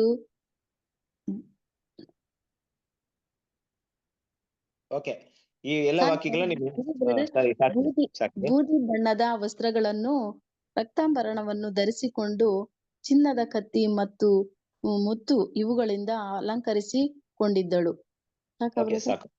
ಸಾಕು ಸಂತೋಷ್, ಥ್ಯಾಂಕ್ ಯು. ನೋಡಿ, ಎಲ್ಲ ಒಂದು ವಾಕ್ಯವನ್ನ ನೋಡ್ಕೊಳ್ಳಿ. ಇಲ್ಲಿ ನೋಡ್ಬೇಕಾದ್ರೆ ಆಂಟಿಕ್ರೈಸ್ಟ್ ಪೀರಿಯಡ್ ಎಷ್ಟು ಕ್ರೂರವಾಗಿತ್ತು ಅನ್ನೋ ಚಿತ್ರವನ್ನ ಪ್ರಕಟಣೆಯಲ್ಲಿ ಕೊಟ್ಟಿದ್ದಾರೆ. ಅಂದ್ರೆ ಪ್ರಕಟಣೆಯಲ್ಲಿ ಆಂಟಿಕ್ರೈಸ್ಟ್ ಪೀರಿಯಡ್ ನ ವರ್ಣನೆ ಮಾಡ್ಬೇಕಾದ್ರೆ ತುಂಬಾ ಕ್ರೂರವಾದ ರೀತಿಯಲ್ಲಿ ಹೇಳಿರ್ತಾರೆ. ಆ ಒಂದು ವೇಶ್ಯ ಸ್ತ್ರೀ ಮತ್ತೆ ಆ ಒಂದು ಕ್ರೂರವಾದ ಮೃಗ ಇದೆಲ್ಲ ಏನನ್ನ ಸೂಚಿಸ್ತಂದ್ರೆ ಪರಿಶುದ್ಧವಂತರ ಮೇಲೆ ಇದ್ದಂತ ಒಂದು ದಬ್ಬಾಳಿಕೆ ಮತ್ತು ಅವರ ಮೇಲೆ ಇದ್ದಂತ ಏನ್ ಹೇಳ್ಬೋದು, ಎಷ್ಟು ಕ್ರೂರವಾಗಿ ನಡ್ಕೊಂಡ್ರು ಅನ್ನೋಂತ ಒಂದು ವಿಷಯವನ್ನ ಇಲ್ಲಿ ತಿಳಿಸ್ಕೊಳ್ತಿದೆ. ಇದೆಲ್ಲ ಸ್ಟಡಿ ಮಾಡ್ಕೊಳ್ಳಿ. ಓಕೆ, ಹಾಗೆ ನಾವು ಮುಂದುವರ್ಸ್ಕೊಂಡು ಹೋಗೋದನ್ನ ಕಂಟಿನ್ಯೂ ಮಾಡಿ. ಅವರ ದಾನಿಯೇಲನ ಮತ್ತು ಅವರ ವಿಚಾರಣೆಗಳನ್ನು ಅಲ್ಲಿಂದ ಮುಂದುವರಿಸಿ. ಅವರ ದಾನಿಯೇಲನ ಮತ್ತು ನಮ್ಮ ವಿಚಾರಣೆಗಳನ್ನು ಮುಂಗ್ರಹಿಸಿ ದೇವರು ಆತನ ಸಂದೇಶ ವಾಹಕನ ಮೂಲಕವಾಗಿ ಮುಂಗಡವಾಗಿ ಉತ್ತರಿಸಿದ್ದಾನೆ. ಅವಧಿಯನ್ನು ಅಂತ್ಯಕಾಲದ ಪ್ರಾರಂಭದವರೆಗೆ ಅರ್ಥ ಮಾಡಿಕೊಳ್ಳಲಾಗದಿದ್ದರೂ ಸಮಯವನ್ನು ನಿಗದಿಪಡಿಸುವುದು ಅಥವಾ ಮಿತಿಗೊಳಿಸುವ ಬಗ್ಗೆ ಭರವಸೆಯನ್ನು ಇತರರಿಗೂ ದಾನಿಯೇಲನಿಗೂ ನೀಡಲಾಗಿದೆ. ದೇವರು ಈ ಪರಿಸ್ಥಿತಿಯ ಬಗ್ಗೆ ಸಂಪೂರ್ಣವಾದ ನಿಯಂತ್ರಣ ಹೊಂದಿದ್ದಾನೆ. ಆತನು ನಿಯಂತ್ರಿಸಲಾಗದ ಯಾವುದೂ ನೆರವೇರದು ಮತ್ತು ಅಂತಿಮದಲ್ಲಿ ಒಳ್ಳೆಯದಕ್ಕಾಗಿ ಬೇರೆಲ್ಲವೂ ತಳ್ಳಿ ಹಾಕಲ್ಪಡುವುದು. ಈ ಉತ್ತರವು ಶುದ್ಧೀಕರಣದ ಕಾರ್ಯವನ್ನು ಗುರುತಿಸುವುದಿಲ್ಲ, ಆದರೆ ಅದು ಯಾವ ಅಳತೆಯಲ್ಲಿ ಮುಕ್ತಾಯಗೊಳ್ಳುತ್ತದೆ ಎಂಬುದನ್ನು ತಿಳಿಸುತ್ತದೆ. ಅದನ್ನು ಈ ರೀತಿಯಾಗಿ ಓದಬಹುದು: ಉದಯಾಸ್ತಮಾನಗಳ 2300ರವರೆಗೆ ನಡೆಯುವು, ಅನಂತರ ಪವಿತ್ರಾಲಯಕ್ಕೆ ಪುನಃ ಸ್ಥಾಪನೆಯಾಗುವುದು. ದಾನಿಯೇಲ 8:14. Until 2300 days, then shall be sanctuary be cleansed. ದಾನಿಯೇಲ 8:14. Thank you. Okay, thank you. ಕ್ರಿಸ್ತನಲ್ಲಿ ಪ್ರೀತಿಯ ಸಹೋದರರೇ, ಇದೇ ವಿಷಯವನ್ನ ನಾವು ಕಂಟಿನ್ಯೂ ಮಾಡ್ತಾ ಹೋಗ್ಬೇಕಾದ್ರೆ ದೇವ್ರ ಏನ್ ಮಾಡ್ತಾರೆ ಅಂದ್ರೆ ಈ ಸತ್ಯವನ್ನ ಅಲ್ಲಿಗೆ ತಿಳಿಸ್ತಾರೆ. ಪದೇ ಪದೇ ಹಾಳು ಮಾಡುವಂತ ಅಸಹ್ಯ ವಸ್ತು ಮಾತು ಕೇಳ್ತಾ ಇರ್ಬೇಕಾದ್ರೆ ಅದು ಏನದು? ಅದೊಂದು ಸಿಸ್ಟಮ್ ಇಲ್ಲ ಒಂದು ವ್ಯಕ್ತಿನ? ಅದು ಸಭೆ ಮೇಲೆ ಬರುತ್ತಾ ಇಲ್ಲ ಯಾರಿಗೆ ವಿರುದ್ಧವಾಗಿ ಕೆಲಸ ಮಾಡುತ್ತೆ? ಯಾಕೆ ದೇವ್ರು ಅದನ್ನ ಅನುಮತಿ ಮಾಡ್ತಾರೆ? ಎಲ್ಲಿವರೆಗೂ ಅನುಮತಿ ಮಾಡ್ತಾರೆ? ಇದೆಲ್ಲ ಪ್ರಶ್ನೆ ದಾನಿಯೇಲಗಿತ್ತು. ದಾನಿಯೇಲ್ ಮಾತ್ರವಲ್ಲ, ಸತ್ಯವನ್ನು ಹುಡುಕ್ತಿರುವಂತ ಪ್ರತಿಯೊಬ್ಬ ದೇವ್ರ ಮಕ್ಳಿಗೂ ಇರುತ್ತೆ. ನಿಜವಾಗ್ಲೂ ಬೈಬಲ್ನ ನಾವು ಓದಿದಾಗ, ದಾನಿಯೇಲ್ ಪುಸ್ತಕ ಕೂಡ ಓದಿದಾಗ, ಆಸಕ್ತಿಯಿಂದ ಓದಿದಾಗ, ಒಂದ್ ವೇಳೆ ನಮ್ಮ ಮನಸ್ಸಿನಲ್ಲಿ ಈ ಹಾಳು ಮಾಡುವಂತ ಅಸಹ್ಯ ವಸ್ತು ಅದು ದೇವ ಜನರಿಗೆ ವಿರುದ್ಧವಾಗಿ ಬರುತ್ತೆ ಅಂತ ಏನಾದ್ರೂ ಮನಸ್ಸಿಗೆ ಬಂತು ಅಂದ್ರೆ ನಾವು ಕೂಡ ಅದು ಯಾವಾಗ ಬರುತ್ತೆ, ಎಲ್ಲಿ ಬರುತ್ತೆ, ಬರ್ಲಿಲ್ವಾ, ಬರುತ್ತಾ, ಕ್ರೂರವಾಗಿರುತ್ತೆ, ಎಷ್ಟು ಭಯಂಕರವಾಗಿರುತ್ತೆ, ಇದೆಲ್ಲ ಪ್ರಶ್ನೆ ದೇವ್ರ ಮಕ್ಕಳಿಗೆ ಬರುತ್ತೆ. ಹೌದು, ಈ ದೇವ್ರ ಮಕ್ಕಳಿಗೆ ಈ ರೀತಿ ಪ್ರಶ್ನೆ ಬರುತ್ತಂತ ದೇವರು ಆರಂಭದಲ್ಲೇ ದೇವ್ರಿಗೆ ಗೊತ್ತಿತ್ತು. ಅದರಿಂದ ಈ ವಿಷಯವನ್ನ ದಾನಿಯೇಲ್ಗೆ ಉತ್ತರಿಸ್ತಾರೆ. ದಾನಿಯೇಲ್ಗೆ ಉತ್ತರಿಸ್ಬೇಕಾದ್ರೆ ದಾನಿಯೇಲ್ಗೆ ಏನ್ ಅರ್ಥವಾಗ್ಬೇಕೋ ಅದು ಅರ್ಥವಾಗ್ಬೇಕು. ಆದ್ರೆ ಸಂಪೂರ್ಣ ಅರ್ಥ ಯಾರಿಗಾಗ್ಬೇಕೋ? ದೇವರ ಮಕ್ಕಳಿಗೆ ಆಗ್ಬೇಕು. ಇದು ದೇವರ ಉದ್ದೇಶ. ಹಾಗಂತ ದಾನಿಯೇಲ್ನ ಗಲಿಬಿಲಿ ಮಾಡೋದಾಗ್ಲಿ, ದಾನಿಯೇಲ್ ಕನ್ಫ್ಯೂಷನ್ ಮಾಡೋದಾಗ್ಲಿ ದೇವರ ಉದ್ದೇಶ ಆಗಿಲ್ಲ. ಅದು ದೇವರ ಜ್ಞಾನ ಕೂಡ. ಹಲವಾರು ಸಂಗತಿಗಳನ್ನ ದೇವರು ಹೀಗೆ ಮಾತಾಡಿದ್ದಾರೆ. ನೀವು ಯೇಸು ಕ್ರಿಸ್ತನ 2ನೇ ಬರುವಿಕೆ ತಗೊಂಡಾಗ, 24ನೇ ಅಧ್ಯಾಯ ಮತ್ತಾಯ ತಗೊಂಡಾಗ, ಯೇಸು ಕ್ರಿಸ್ತನ 2ನೇ ಬರುವಿಕೆ ಸಂಬಂಧಪಟ್ಟಂತ ಒಂದು ಮಾಹಿತಿಗಳಿರ್ಬೋದು, ಸತ್ಯಗಳಿರ್ಬೋದು, ಅದು 2000 ವರ್ಷಗಳ ನಂತರ ನಡೆಯುವಂತ ಘಟನೆಗಳು. ಅದಕ್ಕೆ ಬೇಕಾದಂತ ಸಾಕ್ಷ್ಯಾಧಾರಗಳು ಅಂದ್ರೆ ನೀವು ಬರುವುದಕ್ಕೆ ಏನ್ ಮುನ್ಸೂಚನೆ ಇದೆ, ಏನ್ ಆಧಾರಗಳಿದೆ, ಏನ್ ನಡೆಯುತ್ತೆ, ಏನ್ ಗುರುತಿದೆ, ಏನ್ ಸೈನ್ ಇದೆ ಅಂತ ಎಲ್ಲಾ ಪ್ರಶ್ನೆ ಕೇಳಿದಾಗ ಕರ್ತನಾದ ಯೇಸು ಕ್ರಿಸ್ತನ ಹೇಳಿದಂತ ಒಂದು ಉತ್ತರ ಅಲ್ಲಿವರೆಗೆ ಅದು ಸ್ಯಾಟಿಸ್ಫ್ಯಾಕ್ಷನ್ ಆಯ್ತು. ಆದ್ರೆ ಅದರ ಸಂಪೂರ್ಣ ಸತ್ಯ ನೆರವೇರೋದು ಆ ಕಾಲದಲ್ಲಿ ಅಲ್ಲ. ಅವರ ದೃಷ್ಟಿಕೋನದಲ್ಲಿ ಅದು ಆ ಕಾಲದಲ್ಲಿ ನಡೆಯುತ್ತೆ ಅನ್ನೋ ರೀತಿಯಲ್ಲಿ ಅವ್ರು ಕಂಡ್ಕೊಂಡ್ರು. ಆದ್ರೆ ಅದು ಆ ಕಾಲದಲ್ಲ, ಸುಮಾರು 2000 ವರ್ಷಗಳ ನಂತರ ನಡೆಯುವಂತ ಒಂದು ವಿಷಯ. ಅದನ್ನ ಇವತ್ತು ನಾವು ಸ್ಟಡಿ ಮಾಡಿ ನಮ್ಮ ಕಾಲದಲ್ಲಿ ನಡೆದಿರುವಂತಹ ಪ್ರವಾದನೆಗಳನ್ನ ಹೇಗೆ ಕ್ರಿಸ್ತನ 2ನೇ ಬರುವಿಕೆಯಲ್ಲಿ ಸರಿಯಾಗಿ ಅನ್ವಯವಾಗುತ್ತೆ ಅನ್ನೋಂತರ ಅಷ್ಟರ ಮಟ್ಟಿಗೆ ಏನ್ ಮಾಡಿದ್ವಿ, ಅದನ್ನ ಸ್ಟಡಿ ಮಾಡಕ್ಕೆ ದೇವ್ರು ನಮ್ಗೆ ದೇವರಾತ್ಮವನ್ನು ಕೊಟ್ಟಿದ್ದಾರೆ. ಆದ್ರೂ ಕೂಡ ಕ್ರಿಸ್ತನ ಪ್ರೀತಿಯ ಸಹೋದರರೇ, ಒಂದು ವಿಷಯವನ್ನ ಮನಸ್ಸಲ್ಲಿ ಇಟ್ಕೊಬೇಕು. ನೋಡ್ರಿ, ದೇವ್ರು ಯಾವ್ದಾದ್ರು ಒಂದು ವಿಷಯ ಹೇಳಿದಾಗ ಅದು ಬರುವಂತ ಜನರಿಗೆ ತಿಳಿಸೋದಾಗಿದ್ರು ಕೂಡ ಆ ಕಾಲದಲ್ಲಿರುವಂತ ಜನರಿಗೆ ಮೂಡುವಂತ ಪ್ರಶ್ನೆ ಕೂಡ ಏನ್ ಮಾಡಿರ್ತಾರೆ, ಅದರ ಉತ್ತರವನ್ನ ಕೊಟ್ಟಿರ್ತಾರೆ. ಇಲ್ಲಿ ಕೂಡ ನಾವು ಅದನ್ನೇ ನೋಡ್ತೀವಿ. ಇವರು ಏನೆಲ್ಲ ದೇವ್ರ ಹತ್ರ ಕೇಳಿದಾಗ, ಆ ಪ್ರಶ್ನೆ ಕೇಳಿದಾಗ ದೇವ್ರ ಏನ್ ಮಾಡಿದ್ರು, ಆ ಸಮಯದ ಬಗ್ಗೆ ತಿಳಿಸ್ಕೊಡ್ತಾರೆ. ಆ ಸಮಯ ಅಂತ ಹೇಳಿದಾಗ ಮುಖ್ಯವಾಗಿ ದೇವ್ರ ಮಕ್ಳು ಅರ್ಥ ಮಾಡ್ಕೊಬೇಕಾದಂತ ವಿಷಯ, ಇಲ್ಲಿ 2000 ಅಂದ್ರೆ 2300 ವರ್ಷಗಳಾಗುತ್ತೆ ಅಂದ್ಬಿಟ್ಟು ಯಾವಾಗ್ಲೂ ಕೂಡ ದಾನಿಯೇಲ್ ಅರ್ಥ ಮಾಡ್ಕೊಳಕ್ ಆಗಿರ್ಲಿಲ್ಲ. ಆದ್ರೆ ಒಂದು ಟೈಮ್ ನಲ್ಲಿ ತಿಳಿಸ್ತಾರೆ. ಆ ಟೈಮ್ ನ ಯಾವ ರೀತಿ ತಿಳಿಸ್ತಾರೆ ಅಂದ್ರೆ 2300 ದಿನಗಳು ಅಂತಾನೆ ತಿಳಿಸ್ತಾರೆ. ನೋಡಿ, ದೇವ್ರು 2300 ವರ್ಷ ಅಂದ್ಬಿಡಿದ್ರೆ ಏನಾಗ್ತಿತ್ತು, ಕಷ್ಟ ಆಗ್ತಿತ್ತು. ಅಂದ್ರೆ ದೇವ್ರು ಇದನ್ನ ಮುಚ್ಚಿಡೋದಕ್ಕೆ 2 ಕಾರಣಗಳಿದೆ. ಒಂದು, ಅಲ್ಲಿರೋರು ನಂಬಿಕೆನ ಕಳ್ಕೊಂಬಾರ್ದು. ಇನ್ನೊಂದು, ತಕ್ಕ ಸಮಯ ಬರೋವರೆಗೂ ಅದು ಯಾರಿಗೂ ಗೊತ್ತಾಗ್ಬಾರ್ದು. ಆ ಕಾರಣದಿಂದ ದೇವ್ರು ಏನ್ ಮಾಡಿದಾರೆ ಅಂದ್ರೆ ಕೆಲವೊಂದು ವಿಷಯಗಳನ್ನ ಅದೇ ಸಮಯದಲ್ಲಿ ಮಾತಾಡಿದ್ರು ಕೂಡ ಆ ಸಮಯದಲ್ಲಿ ಅವರಿಗೆ ಸಂಪೂರ್ಣವಾಗಿ ಅರ್ಥವಾಗದ ರೀತಿಯಲ್ಲಿ ಏನ್ ಮಾಡಿದ್ದಾರೆ, ಮಾತಾಡಿದ್ದಾರೆ. ಹಾಗೆ ದೂತ ಏನ್ ಮಾಡ್ತಾರೆ, ಇಲ್ಲಿ ಬಂದು ಮಾತಾಡ್ಬೇಕಾದ್ರೆ ದಾನಿಯೇಲ್ಗೆ ಎಲ್ಲ ಒಂದು ವಿಷಯವನ್ನ ತಿಳಿಸ್ಕೊಟ್ರು. ಮುಖ್ಯವಾಗಿ ಅದನ್ನ ಯಾವ ರೀತಿ ಅದನ್ನ ಸ್ಟಾರ್ಟ್ ಮಾಡ್ತಾರೆ ಅಂತ ನೋಡಿದ್ರೆ, ಆ ಒಂದು ಸಮಯವನ್ನ ಕ್ಲೀನ್ ಆಗಿ ಅವ್ರು ಅರ್ಥ ಮಾಡ್ಕೊಳ್ಳೋ ಒಂದು ವಿಧಾನವನ್ನ ನಾವು ಮನಗಂಡು ನೋಡಿದಾಗ ಅಲ್ಲಿ ಒಂದು ವಿಷಯ ನಮ್ಗೆ ಅರ್ಥವಾಗುತ್ತೆ. ಅಂದ್ರೆ ಇದು ಪರಿಶುದ್ಧ ಸ್ಥಳದ ಶುದ್ಧೀಕರಣದ ಬಗ್ಗೆ ಮಾತಾಡ್ತಾ ಇಲ್ಲ, ಶುದ್ಧೀಕರಣ ಮುಗಿಯುವಂತ ಒಂದು ವಿಷಯನ ಮಾತಾಡ್ತಾ ಇದೆ. ಶುದ್ಧೀಕರಣದ ಆರಂಭದ ಬಗ್ಗೆ ಏನಾಗ್ತಿಲ್ಲ, ಮಾತಾಡ್ತಾ ಇಲ್ಲ ಅನ್ನುವಂಥ ವಿಷಯ ಗೊತ್ತಾಗುತ್ತೆ. ಅದಕ್ಕೆ ಅಲ್ಲಿ ಮಾತಾಡ್ಬೇಕಾದ್ರೆ ಏನಂತ ಮಾಡ್ತಾರೆ, ಉದಯಾಸ್ತಮಾನಗಳ 2300ರವರೆಗೆ ನಡೆಯುವವು, ಅನಂತರ ಪವಿತ್ರಾಲಯಕ್ಕೆ ಪುನಃ ಸ್ಥಾಪನೆಯಾಗುವುದು. ನೋಡಿ, ಇಲ್ಲಿ ಏನ್ ನೋಡ್ತೀವಿ ಅಂದ್ರೆ ದೇವರ ಒಂದು ಯೋಜನೆಯಲ್ಲಿ ಇರುವಂತ 2300 ದಿನಗಳು ಅದು ದೇವರಿಗೆ ಮಾತ್ರ ಗೊತ್ತಿರುವಂತ ವಿಷಯ. ದೇವರು ಆ 2300 ದಿನಗಳನ್ನ ಯಾವ ರೀತಿ ನೋಡ್ತಾ ಇದ್ರಂದ್ರೆ, ಈ ಸಮಯ ಇಲ್ಲಿಗೆ ಶುರುವಾಗಿ ಇಲ್ಲಿಗೆ ಮುಗಿಯುತ್ತೆ, ಇಷ್ಟೆಲ್ಲಾ ವಿಷಯಗಳಲ್ಲಿ ನಡೆಯುತ್ತೆ. ಇದು ಸಂಪೂರ್ಣವಾಗಿ ಈ ಒಂದು ಪರಿಶುದ್ಧ ಸ್ಥಳದ ಶುದ್ಧೀಕರಣದ ಒಂದು ವಿಷಯಕ್ಕೆ ಸಂಬಂಧಪಟ್ಟದಾಗಿರುತ್ತೆ. ಅವಾಗ ಏನಾಗುತ್ತೆ, ಪರಿಶುದ್ಧ ಸ್ಥಳ ಸಂಪೂರ್ಣವಾಗಿ ಶುದ್ಧೀಕರಣವಾಗಿರುತ್ತೆ ಅನ್ನೋಂಥ ರೀತಿಯಲ್ಲಿ ದೇವರು ಅರ್ಥ ಮಾಡ್ಕೊಂಡು, ಅಲ್ಲ ದೇವರು ನಮ್ಗೆ ಅರ್ಥ ಮಾಡ್ಕೊಳ್ಳೋ ರೀತಿಯಲ್ಲಿ ಅದನ್ನ ಏನ್ ಮಾಡಿದ್ರೆ, ಅದನ್ನ ತಿಳಿಸ್ಕೊಟ್ಟಿದ್ದಾರೆ. ಈಗ ನಾವೇ ನಮ್ಮ ಸಂಪೂರ್ಣ ಟಾಪಿಕ್, ಸಂಪೂರ್ಣ ಸ್ಟಡಿ ಯಾವ್ದ್ರ ಮೇಲೆ ಅವಲಂಬಿತವಾಗಿದೆ ಅಂದ್ರೆ, ಈ ದಾನಿಯೇಲ 8ನೇ ಅಧ್ಯಾಯ 14ನೇ ವಾಕ್ಯದ ಮೇಲೆನೆ ಇದೆ. ಈ ಸಬ್ಜೆಕ್ಟ್ ಪೂರ್ತಿ ಇದೇ ಟಾಪಿಕ್ ಮೇಲೆ ಡಿಪೆಂಡ್ ಆಗಿದೆ, ಇದ್ರ ಮೇಲೆ ಕೇಂದ್ರೀಕೃತವಾಗಿದೆ. ನಮ್ಮ ಎಲ್ಲಾ ಸತ್ಯಗಳು ಕೂಡ ಇದಕ್ಕೆ ಹೊಂದಾಣಿಕೆ ಆಗ್ಬೇಕು. ಅಂದ್ರೆ ನಾವು ಈ ವಾಕ್ಯವನ್ನ ಅರ್ಥ ಮಾಡ್ಕೊಳ್ಳೋದೇ ಈ ಸಬ್ಜೆಕ್ಟ್, ಅಂದ್ರೆ ಈ ಚಾಪ್ಟರ್ ನ ಮುಖ್ಯವಾದಂತ ಒಂದು ಉದ್ದೇಶ. ಓಕೆ, ಮುಂದುವರ್ಸೋಣ. ಬೇರೆ ಯಾರು ಓದ್ತಾರ? ಯಾರಾದ್ರೂ ಓದ್ತೀರಾ ಬೇರೆ? ಓದ್ತೀನಿ ಬ್ರದರ್. ಹೌದು. ಈ ಸಮಯಾವಧಿಯನ್ನು ಪರೀಕ್ಷೆ ಮಾಡುವಲ್ಲಿ ವಿದ್ಯಾರ್ಥಿಗಳಿಗೆ ಅಕ್ಷರ ಸಂವಾದ ದಿನಗಳ ಅರ್ಥವಲ್ಲ ಎಂಬುದು ತಕ್ಷಣವೇ ಹೊಳೆಯುತ್ತದೆ. ಯಾಕೆಂದರೆ 2300 ಅಕ್ಷರ ಸಂವಾದ ದಿನಗಳು 8 ವರ್ಷಕ್ಕೂ ಕಡಿಮೆಯಾಗಿದೆ. ಆದಾಗ್ಯೂ ಪ್ರವಾದನೆಯು ಪವಿತ್ರಾಲಯವನ್ನು ಹಾಳು ಮಾಡಿದ ಮತ್ತು ಸತ್ಯವನ್ನು ತುಳಿದು ಹಾಕಿದ ಎಲ್ಲಾ ದೀರ್ಘ ಕಾಲವನ್ನು ಆವರಿಸುತ್ತದೆ. ಪುನಃ ನಾವು ಗಮನಿಸುವುದೇನೆಂದರೆ, ಈ 2300 ದಿನಗಳು ಅಂತ್ಯಕಾಲ ಎಂದು ಕರೆಯುವ ಅವಧಿಯಲ್ಲಿ ಮುಕ್ತಾಯಗೊಳ್ಳುತ್ತದೆ ಎಂದು ಮುಂತಿಳಿಸಲಾಗಿದೆ. ಯಾಕೆಂದರೆ ಗಬ್ರಿಯೇಲನು ನರಪುತ್ರನೇ, ಇದು ಮನದಟ್ಟಾಗಿರಲಿ, ಇದು ಅಂತ್ಯಕಾಲದಲ್ಲಿ ನೆರವೇರುವ ಕನಸು ಮತ್ತು ರಹಸ್ಯಗಳನ್ನೆಲ್ಲ ವ್ಯಕ್ತಪಡಿಸುವ ಆತನು ಮುಂದಾಗುವ ಕೆಡುಕನ್ನು ತಿಳಿಸಿದ್ದಾನೆ. ಅದರ ನೆರವೇರಿಕೆಯು ಅಂತ್ಯಕಾಲಕ್ಕೆ ನಿಗದಿತವಾಗಿದೆ ಎಂದಿದ್ದಾನೆ. ಗಬ್ರಿಯೇಲನು ತನ್ನ ವಿಚಾರಣೆಯಲ್ಲಿ ಪೂರ್ಣ ದರ್ಶನವನ್ನು ಭಾಗವಾಗಿ ಸಾಂಕೇತಿಕವಾಗಿ ವಿವರಿಸುತ್ತಾ 2300 ದಿನಗಳು ಸರಿಯಾದ ಅಳತೆ ಎಂದು ಆಶ್ವಾಸಿಸುತ್ತಾನೆ. ದಾನಿಯೇಲನು ಮುಖ್ಯವಾಗಿ ಇಸ್ರಾಯೇಲರ ಬಗ್ಗೆ ಯೋಚಿಸುತ್ತಿದ್ದನು ಹಾಗೂ ಪಿತೃಗಳಿಗೆ ದೇವರು ಕೊಟ್ಟ ವಾಗ್ದಾನದ ನೆರವೇರಿಕೆಯನ್ನು ಹಾಗೂ ಅದು 2300 ಅಕ್ಷರ ಸಂವಾದ ದಿನಗಳಲ್ಲಿ ನೆರವೇರುವುದಿಲ್ಲ ಎಂಬುದಾಗಿ ತಿಳಿದುಕೊಂಡನು.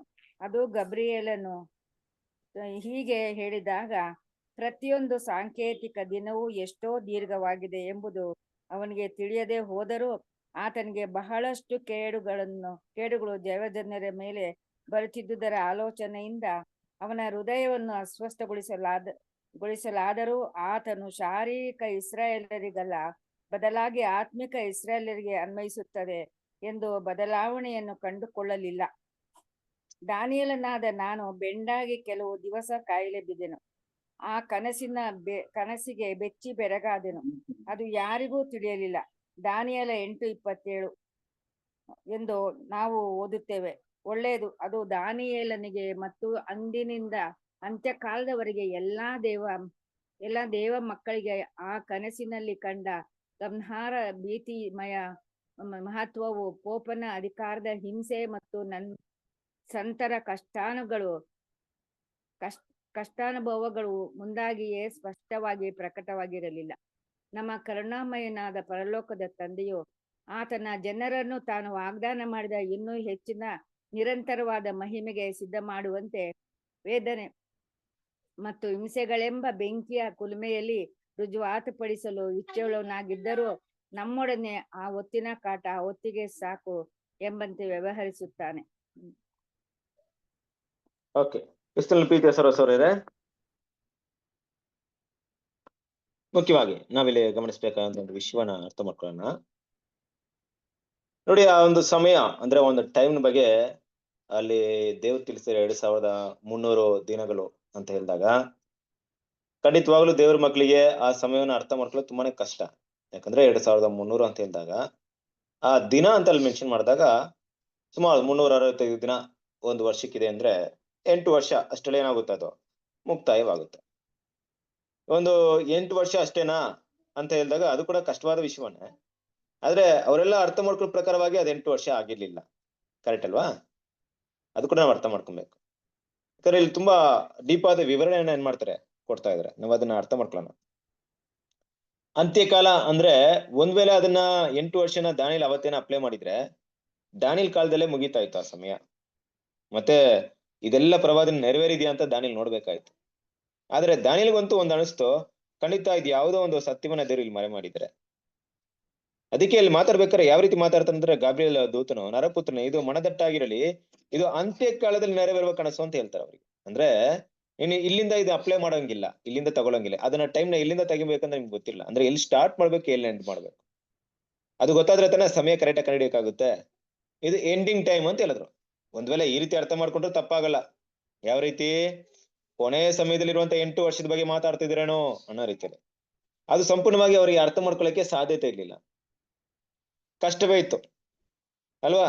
ಸೊ ಗಾಬ್ರಿಯೇಲ್ ಏನ್ ಮಾಡ್ತಾರೆ ಅಂದ್ರೆ, ಈ ವಿಷಯವನ್ನ ವಿವರಣೆ ಮಾಡ್ತಾ ದಾನಿಯೇಲ್ಗೆ ಹೇಳ್ತಾ ದಾನಿಯೇಲ್ಗೆ ಅದನ್ನ ಅರ್ಥ ಮಾಡ್ಕೊಳ್ಳೋದು ಒಂದ್ ಕಡೆ ಇಲ್ಲಿ ತಮ್ಮ ದೇಹ ತುಂಬಾ ಬಳಲಿ ಹೋಗಿತ್ತು. ಅಂದ್ರೆ ದೇಹ ಏನಾಗ್ಲಿಲ್ಲ, ಸ್ಪಂದನ ಮಾಡ್ತಾ ಇಲ್ಲ, ಅವರಿಗೆ ತುಂಬಾ ಕನೆಕ್ಟ್ ಆಗ್ತಿರ್ಲಿಲ್ಲ. ಒಬ್ಬ ದೇವದೂತರ ನಿಂತು ಮಾತಾಡ್ಬೇಕಾದ್ರೆ ತುಂಬಾ ಕಷ್ಟ ಅನುಭವಿಸ್ಬೇಕಾಯ್ತು ಅವ್ರು. ಆದ್ರೂ ಕೂಡ ಅವ್ರು ಏನ್ ಮಾಡಿ ತುಂಬಾ ಆಸಕ್ತಿಯಿಂದ ಅದನ್ನ ಕೇಳಿ ತಿಳ್ಕೊಳಕ್ಕೆ ಇಷ್ಟಪಡ್ತಿದ್ರು. ಯಾಕಂದ್ರೆ ನನ್ನ ಜನರ ಕುರಿತಾದಂತ ಒಂದು ಪ್ರವಾದನೆ. ಅದೇ ಇಲ್ಲಿ ಹೇಳ್ಬೇಕಾದ್ರೆ ದಾನಿಯೇಲ್ಗೆ ಗೊತ್ತಿರ್ಲಿಲ್ಲ ಇದು ಆತ್ಮಿಕವಾದ ಇಸ್ರೇಲ್ ಜನರಿಗೆ ಮಾತಾಡ್ತಾ ಇದ್ರಂತ ದಾನಿಯೇಲ್ಗೆ ಗೊತ್ತಾಗ್ಲಿಲ್ಲ. ದಾನಿಯೇಲ್ ಅನ್ಕೊಂಡಿದ್ದಲ್ಲ ಏನಪ್ಪಾ ಅಂದ್ರೆ, ಶಾರೀರಿಕವಾದಂತ ಅಂದ್ರೆ ಮಾಂಸಿಕವಾದ ಇಸ್ರೇಲ್ ಜನರಿಗೆ ಮಾತ್ರ ಇದು ಅನ್ವಯವಾಗುತ್ತೆ ಅಂತ ತಿಳ್ಕೊಂಡಿದ್ರು. ಆಕಾಶದ ನಕ್ಷತ್ರಗಳ ಒಂದು ಜನಾಂಗವನ್ನ ದೇವ್ರು ಕರೀತಾರ ಅನ್ನೋಂತ ಒಂದು ಕ್ಲೂ ಕೂಡ ದಾನಿಯೇಲ್ಗೆ ಗೊತ್ತಿರ್ಲಿಲ್ಲ ಅಲ್ವಾ. ನೋಡ್ರಿ, ಅದನ್ನು ಕೂಡ ದೇವ್ರು ಮರೆಮಾಚಿಸಿದ್ರು. ಅದನ್ನ ತಿಳಿಸಿದ್ರೆ ಕಷ್ಟವಾಗಿತ್ತು. ನಿಜ ಹೇಳ್ಬೇಕಾದ್ರೆ ನಮ್ಮ ಸ್ನಾನಿಕರ ಹೊಣೆಗೆ ತಿಳ್ಕೊಳಕ್ ಕಷ್ಟವಾಗಿತ್ತು ಅಲ್ವಾ.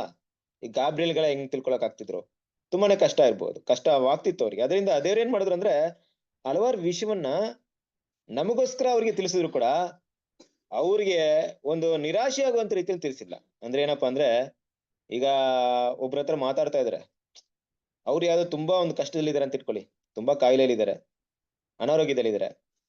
ಅವ್ರ ಹತ್ರ ಬಂದು ಇನ್ಯಾರೋ ಕಾಯಿಲೆಗೆ ಔಷಧಿ ಕೊಟ್ಟು ಅವ್ರಿಗೆ ಕೊಡಿ ಅಂದಾಗ ಹೆಂಗಿರುತ್ತೆ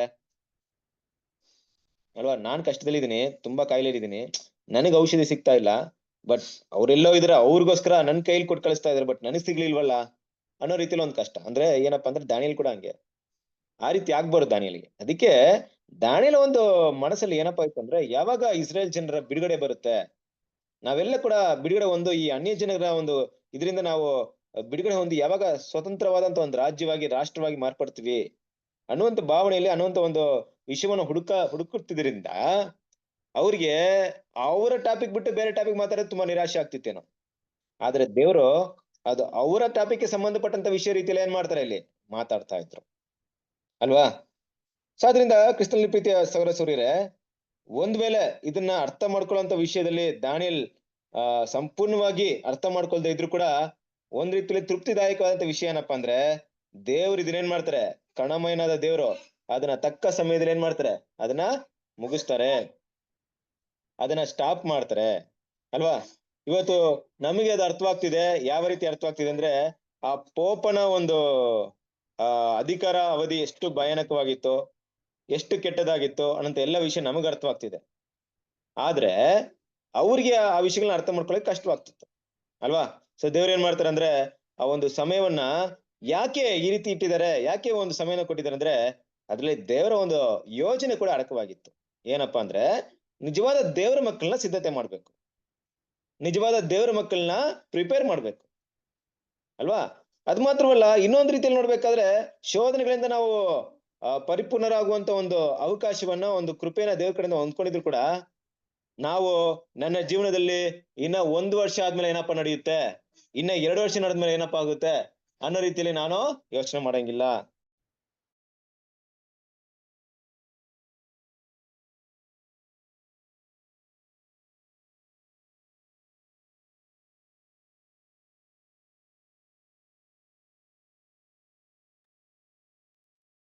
ಕೇಳಿಸ್ತಾ ಇಲ್ಲ ಬ್ರದರ್. ಓಕೆ, ಸಾರಿ, ಒಂದೇ ನಿಮಿಷ.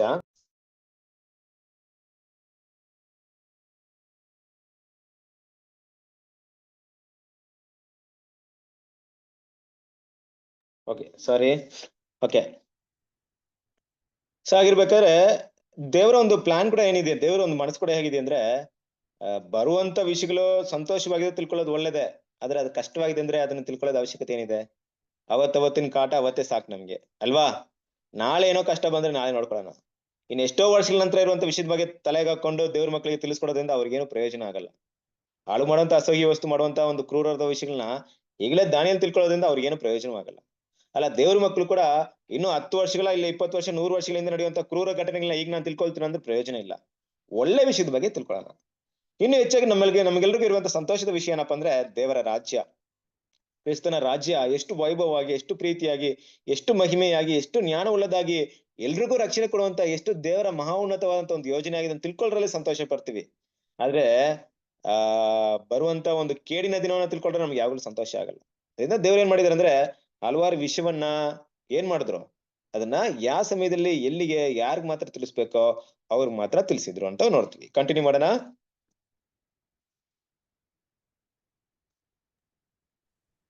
ದಾನಿಯೇಲನು ಪರ್ಷಿಯನ್ ಟಗರು ಅಥವಾ ಗ್ರೀಕರ ಮೇಕೆಗಿಂತಲೂ ಹೆಚ್ಚಾಗಿ ಇಸ್ರಾಯೇಲರ ಮೇಲೆ ಆಸಕ್ತಿ ಉಳ್ಳವನಾಗಿದ್ದು, ಯೆರೆಮೀಯನ ಪ್ರವಾದನೆಯಂತೆ ಇಸ್ರಾಯೇಲರು ಅವರ ಪಾಪಗಳಿಗಾಗಿ ಅವರು ಬಾಬೇಲಿನಲ್ಲಿ 70 ವರ್ಷಗಳ ಗುಲಾಮತನದ ಶಿಕ್ಷೆಯನ್ನು ಅನುಭವಿಸಬೇಕಾಗುವುದೆಂದು ಬಲ್ಲವನಾಗಿದ್ದನು. ಹೀಗಾಗಿ ಆತನು ಈಗ ತನ್ನ ಕನಸಿನ ಮೂಲಕವಾಗಿ ಬರಲಿರುವ ತೊಂದರೆಗಳನ್ನು ಆತನು ನಿರೀಕ್ಷಿಸಿದ್ದ ಉನ್ನತಿ ಮತ್ತು ಮಹಿಮೆಗೆ ಬದಲಾಗಿ ನಿರ್ಣಯಿಸಿದನು, ಮತ್ತು ಅದು ಇಸ್ರಾಯೇಲರ ಪಾಪ ಮತ್ತು ದೇವರ ಕ್ರೋಧವನ್ನು ಸಂಕೇತಿಸುವುದಾಗಿತ್ತು. ಆದುದರಿಂದ ಆತನು ಇಸ್ರಾಯೇಲರ ಪಾಪಗಳನ್ನು ಕ್ಷಮಿಸುವಂತೆಯೂ ಅವರ ಪಿತೃಗಳಿಗೆ ಮಾಡಿದ ವಾಗ್ದಾನಗಳನ್ನು ನೆರವೇರಿಸಬೇಕೆಂತಲೂ ನಿಷ್ಠಾಪೂರ್ವಕವಾಗಿ ಪ್ರಾರ್ಥಿಸಿದನು. ಇದನ್ನು ದಾನಿಯೇಲ 9ನೇ ಅಧ್ಯಾಯ 2ರಿಂದ 19 ವಚನಗಳವರೆಗೆ ಕೆಲವೇ ಮಾತುಗಳಲ್ಲಿ ಹೇಳಲಾಗಿದೆ. ದಾನಿಯೇಲನು ದೈವಿಕ ಯೋಜನೆಯ ವ್ಯಾಪ್ತಿಯನ್ನು ನಮಗೆ ಈಗ ಕಂಡು ಬಂದಂತೆ ಆಗ ಆತನಿಗೆ ಕಾಣಲಿಲ್ಲ, ಪರಂತು ವಾಗ್ದಾನಗಳಲ್ಲಿರುವಂತೆ ಆತನ ನಂಬಿಕೆ ಮತ್ತು ಆತನ ನಿಷ್ಠಾವಂತಿಕೆಗಳು ದೇವರಿಗೆ ಇಷ್ಟವಾದವು.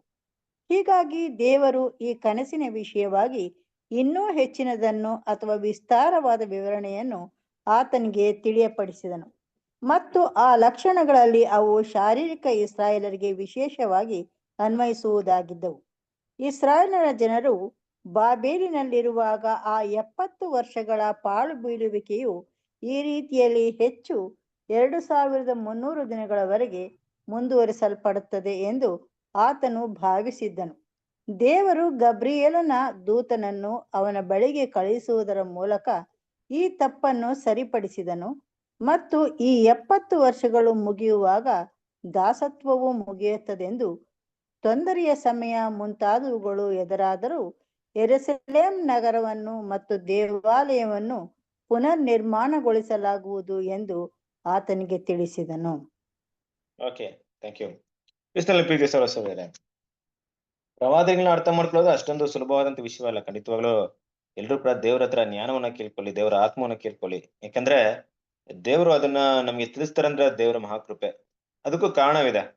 ಯಾಕಂದ್ರೆ ಇಲ್ಲಿ ನಾವು ಓದ್ತಾರಂತ ಯಾವುದೇ ವಿಷಯ ಒಂದು ಕತೆ, ಒಂದು ಸ್ಟೋರಿ ಅಲ್ಲ. ಬದಲಾಗಿ ನಮ್ಮ ಕಾಲದಲ್ಲಿ ಅದನ್ನ ತಿಳಿಸ್ತಾರಂದ್ರೆ ನಾವು ಎಚ್ಚೆತ್ತು ದೇವರ ವಿಷಯಕ್ಕೆ ಇನ್ನೂ ಆಸಕ್ತಿ ಕೊಟ್ಟು ಇನ್ನೂ ಭಯಭಕ್ತಿ ಉಳ್ಳವರಾಗಿ ನಮ್ಮ ರಕ್ಷಣೆ ನೆರವೇರಿಸ್ಕೊಳ್ಳೋದಕ್ಕೆ ದೇವ್ರು ಇಂಥ ವಿಷಯನ ಕೊಡೋದು.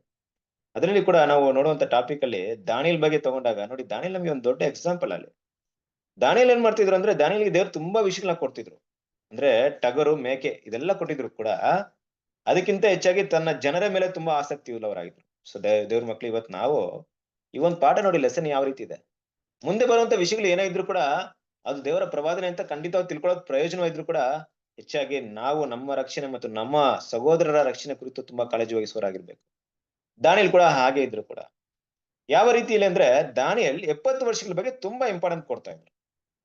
70 ವರ್ಷಗಳು ನಿಮ್ಮೆಲ್ಲರಿಗೂ ಗೊತ್ತಿದೆ. 70 ವರ್ಷಗಳ ಬಗ್ಗೆ ಈ 70 ವರ್ಷಗಳು ಏನಪ್ಪಾ ಅಂದ್ರೆ ಯೆರೆಮೀಯ ಪ್ರವಾದಿ ಇದ್ರ ಬಗ್ಗೆ ಮಾಹಿತಿ ಕೊಟ್ಟಿರ್ತಾರೆ ಅಲ್ವಾ. ನೀವು ಈ ರೀತಿ ಮಾಡಿದ್ರಿಂದ ದೇವ್ರು ನಿಮ್ನ 70 ವರ್ಷ ಏನ್ ಮಾಡ್ತಾರೆ, ನೀವು ಕೇಳದೇ ಇರುವಂತ ಭಾಷೆಗಳು ಮಾತಾಡುವಂತ ಜನರಲ್ಲಿ ನಿಮ್ಮನ್ನ ಕಳಿಸ್ಬಿಡ್ತಾರೆ, ದಾಸತ್ವಕ್ಕೆ ಒಳಗಾಗಿರ್ತೀರಾ ಅಂತ. ಯಾಕಂದ್ರೆ ಇಷ್ಟು ದೀರ್ಘವಾದಂತ ಒಂದು ಏನಂತೀವಿ, ಒಂದು ದೀರ್ಘವಾದಂತ ಒಂದು ದಾಸತ್ವಕ್ಕೆ ಇಲ್ಲ ದೀರ್ಘವಾದಂತ ಸೆರೆವಾಸಕ್ಕೆ, ಸೆರೆಮನೆಯ ಒಂದು ಈ ವಾಸವನ್ನ ಇಸ್ರೇಲ್ ಜನರು ಎಂದೂ ಕಂಡಿರ್ಲಿಲ್ಲ. ಬಾಬಿಲೋನ್ ರಾಜ್ಯದ ಕಾಲದಲ್ಲಿ ಈ ಒಂದು ಸೆರೆಮನೆಯನ್ನ ಕಂಡಿದ್ರು. ಅಂದ್ರೆ ಈ ಒಂದು ಸೆರೆವಾಸನ ಕಂಡಿದ್ರು. ತಮ್ಮ ದೇಶವನ್ನೆಲ್ಲ ಬಿಟ್ಟು, ತಮ್ಮ ದೇಶವನ್ನ ಏನು ನಿರ್ಜನವಾದಂತ ಪ್ರದೇಶವಾಗಿ ಬಿಟ್ಟು ಅವ್ರನ್ನ ಕರ್ಕೊಂಡೋಗಿ ನೋಡಿ, ಅದರಲ್ಲಿ ದಾನಿಯೇಲ್, ಶಾದ್ರಕ್, ಮೇಷಕ್, ಹನನ್ಯ ಇವ್ರನ್ನೆಲ್ಲ ಕೂಡ ಕರ್ಕೊಂಡು ಹೋಗ್ತಾರಲ್ವಾ. ಮತ್ತೆ ಅವರು ಯಾವಾಗ್ಲೂ ಕೂಡ ಅವ್ರ ದೇಶಕ್ಕೆ ರಿಟರ್ನ್ ಬರದ ರೀತಿಯಲ್ಲಿ ಅವ್ರನ್ನ ಕರ್ಕೊಂಡು ಹೋಗಿ ಅಲ್ಲಿ ಇಟ್ಟಿರುವಂತ ಒಂದು ವಿಷಯವನ್ನ ನಾವು ನೋಡ್ತೀವಿ. ಅವ್ರನ್ನ ಕೆಲಸಗಾರರಾಗಿ ಹಲವಾರು ಕೆಲಸಗಳನ್ನ ಕೊಟ್ಟು ಅಲ್ಲಿ ಅವ್ರನ್ನ ಯೂಸ್ ಮಾಡ್ಕೊಳ್ತಾ ಕೆಲವ್ರನ್ನ ಅವ್ರು ಸಾಯಿಸಿ ಹಾಕಿದ್ರು. ಇದೆಲ್ಲ ಕೂಡ ನೋಡ್ತೀವಿ. ಈ ಒಂದು ವಿಷಯ ಕಷ್ಟವಾಗಿದ್ರು ಕೂಡ, ಕಷ್ಟ ಅಂದ್ರೆ ದೇವರು ನೀತಿ ಇಲ್ಲ ದೇವರು, ಆದ್ರಿಂದ ಇಸ್ರೇಲ್ ಜನರು ಮಾಡಿದಂತ ತಪ್ಪಿಗೆ ಶಿಕ್ಷೆನ ಕೊಡ್ತಾರೆ. ಆ ತಪ್ಪನ್ನ ಶಿಕ್ಷೆನ ಕೊಟ್ಟಿದ್ರು ಕೂಡ ಆ ಶಿಕ್ಷೆಗೆ ಮತ್ತೇನಾಗುತ್ತೆ, ದೇವ್ರು ಮತ್ತೆ ಅಲ್ಲಿಂದ ಬಿಡುಗಡೆ ಕೂಡ ಏನ್ ಮಾಡ್ತಾರೆ. ಇದನ್ನೇ ದಾನಿಯೇಲ್ ಯೆರೆಮೀಯ ಪ್ರವಾದಿ ಹೇಳಿದ್ರು. ಅಂದ್ರೆ ದೇವ್ರು ಕೊಡಂತ ಶಿಕ್ಷೆ ಎಲ್ಲಿವರೆಗೆ ಇರುತ್ತೆ ಅಂದ್ರೆ 70 ವರ್ಷಗಳು. ನಂತರ ಅವ್ರಲ್ಲಿ ಬಿಡುಗಡೆ ಆಗ್ತಾರೆ ಅಂದ್ರೆ ಏನ್ ಬರ್ಬೇಕು ಅವ್ರಿಗೆ? ಕೃಪೆ ಬರ್ಬೇಕು ಅವ್ರಿಗೆ, ದೇವರ ಕೃಪೆ ಬರ್ಬೇಕು. ಆಗ ಇಸ್ರೇಲ್ ಜನರು ಏನಾದ್ರು ಬಿಡುಗಡೆ ಆಗಿ ಹೋಗ್ತಾರೆ, ಫಸ್ಟ್ ಅವ್ರು ಮಾಡುವಂತ ಕೆಲಸ ಏನಪ್ಪಾ ಅಂದ್ರೆ ಯೆರೂಸಲೇಮ್ ನಗರವನ್ನ ಮತ್ತೆ ಏನ್ ಮಾಡ್ಬೇಕಂದ್ರೆ ಆ ಒಂದು ದೇವಾಲಯನ ನಿರ್ಮಿಸುವಂತ ಕೆಲಸವನ್ನ ಮಾಡ್ಬೇಕು ಅಲ್ವಾ. ಸೊ ಅದರಿಂದ ಇಲ್ಲಿ ನಾವು ಯಾವ ವಿಷಯ ನೋಡ್ತೀವಿ ಅಂದ್ರೆ ದಾನಿಯೇಲ ಆ ಒಂದು ಕ್ಷಮಾಪಣೆ ದೇವ್ರ ಹತ್ರ ಯಾವಾಗ ಬರುತ್ತೆ, ಯಾವ ಟೈಮಲ್ಲಿ ಬರುತ್ತೆ ಅನ್ನೋದನ್ನೇ ತುಂಬಾ ಎದುರು ನೋಡ್ತಾ ಕಾಯ್ತಾ ಇದ್ರು ಅಲ್ವಾ. ದೇವರ ವಾಗ್ದಾನಗಳನ್ನ ಸರಿಯಾಗಿ ನಾವೇನೋ ನಂಬಿಟ್ರೆ, ಅದನ್ನ ಅರ್ಥ ಮಾಡ್ಕೊಂಡ್ಬಿಟ್ರೆ ಖಂಡಿತವಾಗ್ಲೂ ಅದ್ರಲ್ಲಿ ನಂಬಿಕೆ ಇಡ್ಬೇಕು. ದಾನಿಯೇಲ್ ಕೂಡ ಅದೇ ವಿಷಯವನ್ನ ಮಾಡಿದ್ರು. ದೇವರ ವಾಗ್ದಾನಗಳ ಅರ್ಥ ಮಾಡಿದ್ಮೇಲೆ ಅದನ್ನ ನಂಬಿದ್ರು ಅಂದ್ರೆ ಏನರ್ಥ? ಸಿಂಪಲ್. ನಂಬಿದ್ರು ಅಂದ್ರೆ ಆ ಸಮಯ ನೆರವೇರಿದ್ಮೇಲೆ ಖಂಡಿತ ದೇವರು ಅದನ್ನ ರಿಟರ್ನ್ ಕೊಟ್ಟೇ ಕೊಡ್ತಾರೆ ಅನ್ನೋ ಒಂದು ಭಾವನೆಯಲ್ಲೇ ದೇವರ ಒಂದು ಸತ್ಯಗಳನ್ನ ಪ್ರಶ್ನೆಗಳ ಮೇಲೆ ಪ್ರಶ್ನೆ ಕೇಳ್ತಾ ದೇವರು ಕೊಡುವಂತ ದರ್ಶನಗಳನ್ನೆಲ್ಲ ಈ 70 ವಾರಗೆ ಕನೆಕ್ಟ್ ಮಾಡಕ್ಕೆ ಶುರು ಮಾಡಿದ್ರು. ಅಂದ್ರೆ ಏನರ್ಥ? ಎಲ್ಲಾದ್ರೂ ದೇವ್ರು ನನಗೆ ಇಷ್ಟೊಂದು ಮಾಹಿತಿ ಕೊಡ್ತಾ ಇದ್ರೆ 2300 ಹೇಳ್ತಾ ಇದ್ರೆ, ಮತ್ತೆ ಬೇರೆ ಬೇರೆ ಒಂದು ಕಾಲವನ್ನ ಹೇಳ್ತಾ ಇದ್ರೆ, ಇದು 70 ವಾರದ ಬಿಡುಗಡೆಗೆ ಸಂಬಂಧಪಟ್ಟಿದ್ಯಾ ಅಂತ ಹುಡುಕ್ತಾ ಇದ್ರು. ಯಾಕಂದ್ರೆ ಅವ್ರ ಮನಸ್ಸೆಲ್ಲ 70 ವಾರ ನಂತರ ಆಗುವಂತ 70 ವರ್ಷಗಳ ನಂತರ 70 ವಾರ ಅಲ್ಲ 70 ವರ್ಷಗಳ ನಂತರ ಆಗುವಂತ ಬಿಡುಗಡೆ ಬಗ್ಗೆ ಇತ್ತು. ಆದ್ರೆ ದೇವರೇನ್ ಮಾಡ್ತಾರೆ ಅಂದ್ರೆ ದಾನಿಯೇಲ್ಗೆ 9ನೇ ಅಧ್ಯಾಯದಲ್ಲಿ ಬೇರೆ ಒಂದು ವಿಷಯವನ್ನ ಮಾತಾಡ್ತಾರೆ. ಯಾವ್ದದು? 70 ವೀಕ್ಸ್, 70 ವಾರಗಳು ಅನ್ನುವಂತ ಒಂದು ಟಾಪಿಕ್ ನ ನೋಡ್ತೀವಿ. ಈ 70 ವಾರಗಳು 70 ವರ್ಷಗಳಿಗಿಂತ ಕಡಿಮೆ ಸಮಯನೇ. ಆದ್ರೆ ಈ 70 ವಾರಗಳು ಸ್ಟಾರ್ಟ್ ಆಗೋದಲ್ಲಿ ಅದು ಮುಖ್ಯ ಅಲ್ವಾ, ಎಲ್ಲಿ ಎಂಡ್ ಆಗುತ್ತೆ ಅದು ಮುಖ್ಯ. ಅದನ್ನೇ ಒಂದು ವಿಷಯವನ್ನ ಏನ್ ಮಾಡ್ತಾರೆ ದಾನಿಯೇಲ್ ಅದನ್ನ ಕೇಳ್ತಾರೆ ಅಲ್ವಾ. ಅದಕ್ಕೆ ಆ ದೂತನ ಹೇಳ್ಬೇಕಾದ್ರೆ ದಾನಿಯೇಲ್ನ ಹೊಗಳ್ತಾರೆ. ಯಾಕಂದ್ರೆ ನೀನ್ ತುಂಬಾ ದೇವರಿಗೆ ತುಂಬಾ ಮೆಚ್ಚುಗೆ ಆಗಿದ್ಯಾ, ನೀನ್ ತುಂಬಾ ದೇವರಿಗೆ ಇಷ್ಟವಾದನ, ಅದರಿಂದ ನಿನ್ಗೆ ಉತ್ತರ ಏನಾಗುತ್ತೆ, ದೇವ್ರು ನಿನ್ಗೆ ಈ ವಿಷಯವನ್ನ ತಿಳಿಸ್ಕೊಟ್ಟಿದ್ದಾರೆ ಅಂತ ಏನ್ ಮಾಡ್ತಾರೆ ಅಲ್ಲಿ ತಿಳಿಸ್ಕೊಡ್ತಾರೆ. ಹಾಗಾಗಿ ಕ್ರಿಸ್ತನಲ್ಲಿ ಪ್ರೀತಿಯ ಸಹೋದರರೇ, ಈ 70 ವಾರಗಳು ಅನ್ನುವಂತ ಈ ಪ್ರವಾದನೆಯನ್ನ ನಾವು ಸ್ಟಡಿ ಮಾಡಿದ್ವಿ. ದಾನಿಯೇಲ್ 9ನೇ ಅಧ್ಯಾಯ 24ರಿಂದ 27ರವರೆಗೆ ಬರುವಂತ ಈ 70 ವಾರಗಳ ಒಂದು ಪ್ರಾಪಸಿ ಪ್ರವಾದನೆ ನಮ್ಮೆಲ್ರಿಗೂ ಗೊತ್ತಿದೆ. ಸಾಮಾನ್ಯವಾಗಿ ಸತ್ಯವೇದ ವಿದ್ಯಾರ್ಥಿಗಳಾದ ನಾವು ಇದನ್ನ ಏನ್ ಮಾಡ್ತೀವಿ, ಇದನ್ನ ಯೇಸು ಕ್ರಿಸ್ತನ ಮೊದಲನೇ ಬರುವಿಕೆಗೆ ಕನ್ವರ್ಟ್ ಮಾಡಿರ್ತೀವಿ. ಮೊದಲನೇ ಬರುವಿಕೆಗೆ ಹೋಲಿಕೆಯಾಗಿ, ಅಂದ್ರೆ ಕರೆಕ್ಟ್ ಆಗಿ ಈ ಒಂದು 70 ವಾರಗಳು ಯೇಸು ಕ್ರಿಸ್ತನ ಮೊದಲನೇ ಬರುವಿಕೆನ ರೆಪ್ರೆಸೆಂಟ್ ಮಾಡುತ್ತೆ, ಸೂಚಿಸುತ್ತೆ. ಆ ಕಾಲಾವಧಿಯನ್ನ ನಮ್ಗೆ ಏನ್ ಮಾಡುತ್ತೆ, ತಿಳಿಸ್ಕೊಡುತ್ತೆ ಅನ್ನೋದು ವಿಷಯನ ನಾವು ಸ್ಟಡಿ ಮಾಡಿದ್ವಿ. ಇದು ನಿಮ್ಗೆ 2ನೇ ಸಂಪುಟ ಅಂದ್ರೆ ಸೆಕೆಂಡ್ ವ್ಯಾಲ್ಯೂಮ್ ಅಲ್ಲಿ ಇದ್ರ ಬಗ್ಗೆ ಮಾಹಿತಿ ಇದೆ. ಅದೇ ನಿಮ್ ಫುಟ್ ನೋಟ್ ಅಲ್ಲಿ ಕೊಟ್ಟಿರ್ತಾರೆ. ಇದ್ರ ಬಗ್ಗೆ ಮಾಹಿತಿ ಇದೆ, ಇದ್ರ ಬಗ್ಗೆ ಎಲ್ಲ ವಿಷಯ ನಿಮ್ಗೆ ಸಿಗುತ್ತೆ. ಸರಿ, ಈಗ 70 ವಾರಗಳು ಎಲ್ಲಿ ಶುರುವಾಗಿ ಎಲ್ಲಿ ಮುಕ್ತಾಯವಾಯ್ತು ಗೊತ್ತಿದ್ಯಾ? ಎಲ್ಲಿ ಆರಂಭವಾಗಿ ಎಲ್ಲಿ ಮುಕ್ತಾಯವಾಯ್ತು?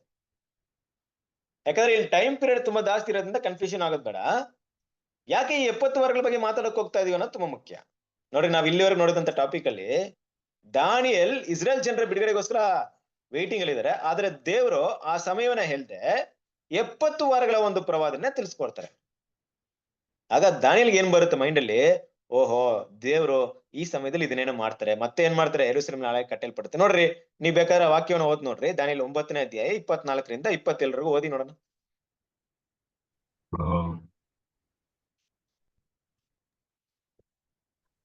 ಅಧರ್ಮವನ್ನು ಕೊನೆಗಾಣಿಸುವುದು, ಪಾಪಗಳನ್ನು ತೀರಿಸುವುದು, ಅಪರಾಧವನ್ನು ನಿವಾರಿಸುವುದು, ಸನಾತನ ಧರ್ಮವನ್ನು ಸ್ಥಾಪಿಸುವುದು, ಕನಸನ್ನು ಪ್ರವಾದಿಯ ನುಡಿಯನ್ನು ಮುದ್ರೆ ಹಾಕಿ ಯಥಾರ್ಥ ಮಾಡುವುದು, ಅತಿ ಪರಿಶುದ್ಧವಾದದನ್ನು ಅಭಿಷೇಕಿಸುವುದು, ಇವೆಲ್ಲ ನೆರವೇರುವುದಕ್ಕೆ ಮೊದಲು ನಿನ್ನ ಜನಕ್ಕೂ ನಿನ್ನ ಪರಿಶುದ್ಧ ಪುರಕ್ಕೂ 70 ವಾರಗಳು ಕಳೆಯಬೇಕು ಎಂದು ನಿಷ್ಕರ್ಷೆಯಾಗಿದೆ. ಇದನ್ನು ತಿಳಿದು ಮಂದಟ್ಟು ಮಾಡಿಕೊ. ಯೆರೂಸಲೇಮು ಜೀರ್ಣೋದ್ಧಾರವಾಗಿ ಕಟ್ಟಲ್ಪಡಲಿ ಎಂಬ ದೈವೋಕ್ತಿಯು ಹೊರಡುವಂದಿನಿಂದ ಅಭಿಷಿಕ್ತನಾದ ಪ್ರಭು ಬರುವುದರೊಳಗೆ 7 ವಾರಗಳು ಕಳೆಯಬೇಕು. ಅದು ಪುನಃ ಕಟ್ಟಲ್ಪಟ್ಟು 62 ವಾರ ಇರುವುದು. ಅದಕ್ಕೆ ಚೌಕವು ಕಂದಕವೂ ಇರುವವು. ಆ ಕಾಲವು ಬಹು ಕಷ್ಟಕಾಲ. 62 ವಾರಗಳಾದ ಮೇಲೆ ಅಭಿಷಿಕ್ತನೊಬ್ಬನು ಛೇದಿಸಲ್ಪಡುವನು, ಅವನಿಗೆ ಏನೂ ಇರದು. ನುಗ್ಗುವ ಪ್ರಭುವಿನ ಜನರು ಪಟ್ಟಣವನ್ನು, ಪವಿತ್ರ ಆಲಯವನ್ನು ಹಾಳು ಮಾಡುವರು. ತುಂಬಿ ತುಳುಕುವ ಪ್ರಳಯವು ಪಟ್ಟಣವನ್ನು ಕೊನೆಗಾಣಿಸುವುದು. ಅಂತ್ಯದವರೆಗೆ ಯುದ್ಧವಾಗುವುದು. ನಿಶ್ಚಿತ ನಾಶನಗಳು ಸಂಭವಿಸುವವು. ಆ ಪ್ರಭುವು ಒಂದು ವಾರದ ಮಟ್ಟಿಗೆ ಬಹುಜನರೊಂದಿಗೆ ದೃಢವಾದ ಒಡಂಬಡಿಕೆಯನ್ನು ಮಾಡಿಕೊಳ್ಳುವನು. ಅರ್ಧ ವಾರ ಯಜ್ಞ ನೈವೇದ್ಯಗಳನ್ನು ನಿಲ್ಲಿಸುವನು. ಅಸಹ್ಯಗಳನ್ನು ವಾಹನ ಮಾಡಿಕೊಂಡು ಒಬ್ಬ ಘಾತುಕನು ಹಾರಿ ಬಂದು ನಿಶ್ಚಿತ ಪ್ರಳಯವು ಅವನನ್ನು ಮುಳುಗಿಸುವ ತನಕ ಹಾಳು ಮಾಡುವನು. ಓಕೆ, ಸಾಕು ಅಲ್ವಾ? ಇಲ್ಲಿ ನೋಡ್ಬೇಕಾದ್ರೆ ಈ ಒಂದು ಅಧ್ಯಾಯದಲ್ಲಿ ನಾವ್ ಏನ್ ಗಮನಿಸ್ತೀವಿ ಅಂದ್ರೆ, ಅಲ್ಲಿ ಒಂದು ಕ್ಲೂನ ಕೊಡ್ತಾರೆ ನೋಡಪ್ಪ. ಅಂದ್ರೆ ದಾನಿಯೇಲನಿಗೆ ದೇವ್ರು ಮಾತಾಡ್ಬೇಕಾದ್ರೆ ಯೆರೂಸಲೇಮ್ ಮತ್ತೆ ಪಡುವಂತ ಸಮಯ ಬರುತ್ತೆ, ಅಲ್ಲಿಂದ ಪ್ರಭುವಾದ ಮೆಸ್ಸಿಯ ಬರುವಂತ ಒಂದು ಸಮಯ, ಇದೆಲ್ಲವನ್ನ ಏನ್ ಮಾಡ್ತಾರೆ ಅಂದ್ರೆ ತಿಳಿಸ್ಕೊಡ್ತಾರೆ. ಅಂದ್ರೆ ಈ ಒಂದು ಪ್ರವಾದನೆಯಲ್ಲಿ ದಾನಿಯೇಲನಿಗೆ ಏನ್ ಅರ್ಥವಾಗಿರುತ್ತೆ? ಓಹೋ, ದೇವರ ಒಂದು ಯೋಚನೆ ಪ್ರಕಾರ ಮತ್ತೆ ನಾವು ಯೆರೂಸಲೇಮ್ ಕಟ್ಟಲ್ಪಡುತ್ತೆ, ಮತ್ತೆ ಅದರ ಗೋಡೆಗಳು ಕಟ್ಟಲ್ಪಡುತ್ತೆ. ಈ ಪ್ರವಾದನೆ ಅದನ್ನೇ ತಿಳಿಸ್ತಾ ಇದೆ. ಆದ್ರೆ ಈ ಪ್ರವಾದನೆ ಎಲ್ಲಿಂದ ತಗೊಳ್ಬೇಕು, ಎಲ್ಲಿ ಸ್ಟಾರ್ಟ್ ಆಗುತ್ತೆ ಅನ್ನೋದು ಗೊತ್ತಿರಲಿಲ್ಲ. ಆದ್ರೆ ಅವ್ರ ಮನಸ್ಸಿಗೆ ತೃಪ್ತಿಯಾದಂತ ಒಂದು ವಿಷಯ ಏನಪ್ಪಾ, ದೇವ್ರು ನನಗೆ ಉತ್ತರ ಕೊಟ್ಟಿದ್ದಾರೆ.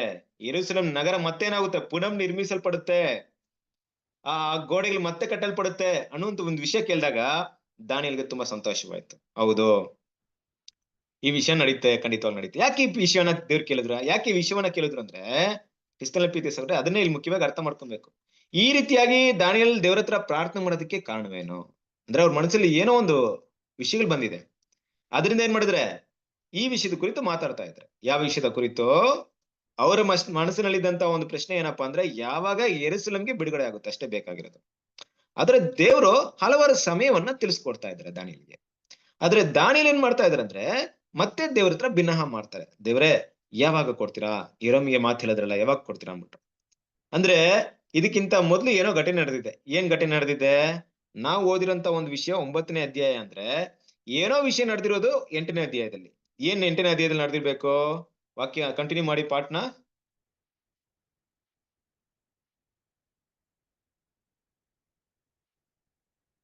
ಬುಕ್ ನಮ್ಮ ವ್ಯಾಲ್ಯೂಸ್ ಕಂಟಿನ್ಯೂ ಮಾಡಿ. ಯಾವ್ದು ಬ್ರದರ್?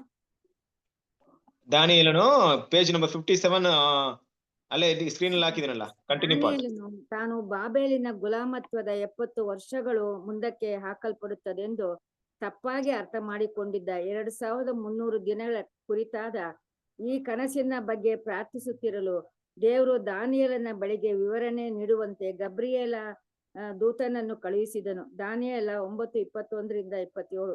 ಆತನು ದಾನಿಯೇಲನಿಗೆ ಓದ್ಲಿ ಬ್ರದರ್? ಓದಿ. ನೀನು ದೇವರಿಗೆ ಅತಿ ಪ್ರಿಯ.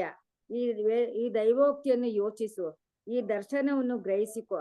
ಅಧರ್ಮವನ್ನು ಕೊನೆಗಾಣಿಸುವುದು, ಪಾಪಗಳನ್ನು ತೀರಿಸುವುದು, ಅಪರಾಧವನ್ನು ನಿವಾರಿಸುವುದು, ಸನಾತನ ಧರ್ಮವನ್ನು ಸ್ಥಾಪಿಸುವುದು, ಕನಸನ್ನು ಪ್ರವಾದಿಯ ನುಡಿಯನ್ನು ಮುದ್ರೆ ಹಾಕಿ ಯಥಾರ್ಥ ಮಾಡುವುದು, ಅತಿ ಪರಿಶುದ್ಧವಾದದನ್ನು ಅಭಿಷೇಕಿಸುವುದು, ಇವೆಲ್ಲ ನೆರವೇರುವುದಕ್ಕೆ ಮೊದಲು ನಿನ್ನ ಜನಕ್ಕೂ ಇಸ್ರಾಯೇಲ್ಯರಿಗೂ ನಿನ್ನ ಪರಿಶುದ್ಧ ಪುರಕ್ಕೂ ಯೆರೂಸಲೇಮಿನವರಿಗೂ 70 ವಾರಗಳು 70 × 7 490 ದಿನಗಳು ಕಳೆಯಬೇಕು, ಅಥವಾ ಪ್ರತ್ಯೇಕಿಸಲ್ಪಡುವುದು, ಸ್ಥಿರಪಡಿಸಲ್ಪಡುವುದು ಅಥವಾ ನಿರ್ಣಯಿಸಲ್ಪಡುವುದು ನಿಷ್ಕರ್ಷೆಯಾಗಿದೆ ಎಂಬಿತ್ಯಾದಿಗಳನ್ನು ತಿಳಿಸಿದನು. ಓಕೆ, ಸಾಕು. ನೋಡಿದ್ರಾ? ಇವಾಗ ಏನಾಗಿದೆ ಅಂದ್ರೆ, ದೇವರು ದಾನಿಯೇಲನಿಗೆ 8ನೇ ಅಧ್ಯಾಯದಲ್ಲಿ 2300 ದಿನಗಳ ಕುರಿತಾಗಿ ಮಾತಾಡ್ತಾರೆ.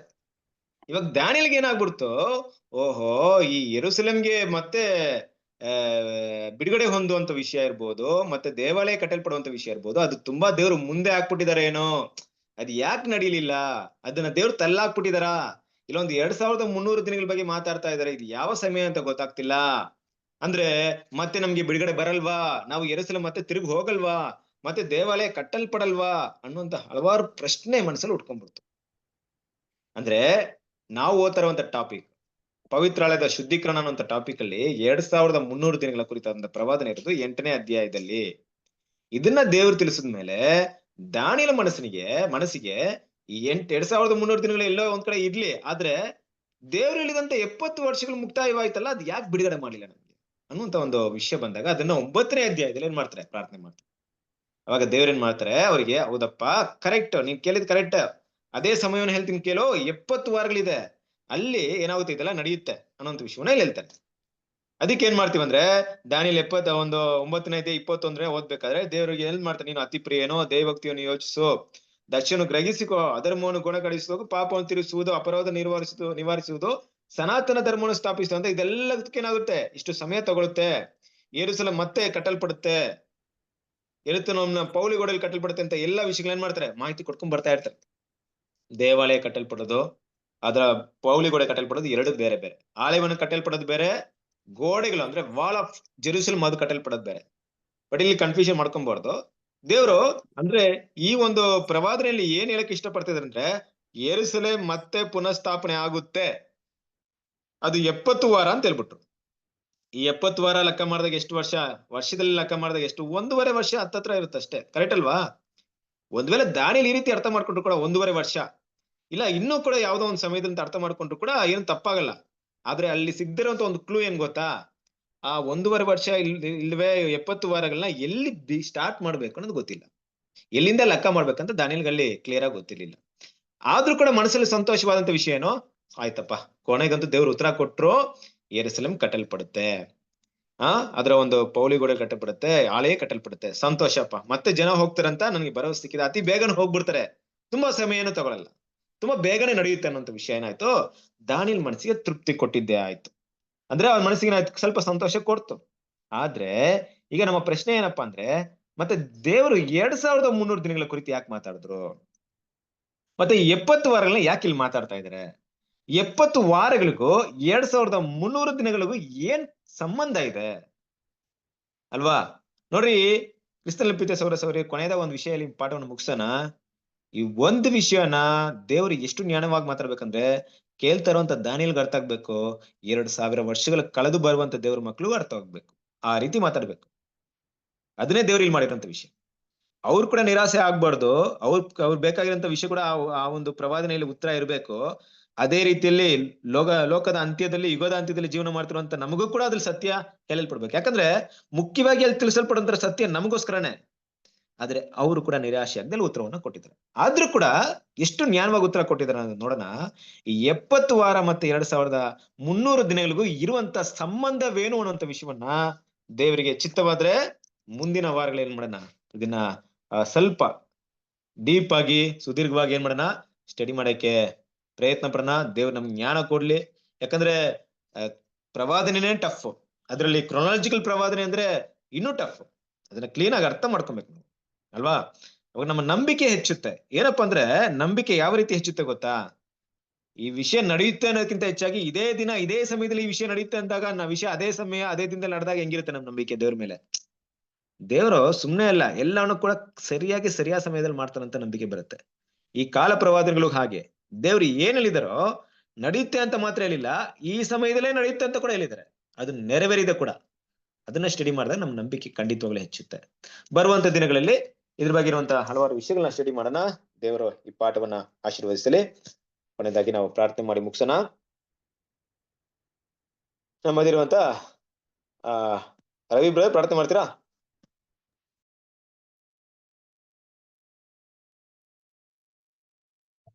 ಸ್ವಲ್ಪ ಗಾಡಿ ಓಡಿಸ್ತಿದ್ರು, ಸಾರಿ. ಆಯ್ತು, ಪರವಾಗಿಲ್ಲ, ಯಾರಿಗ ಕೊಡ್ತೇನೆ. ನಮ್ಮ ಓಕೆ,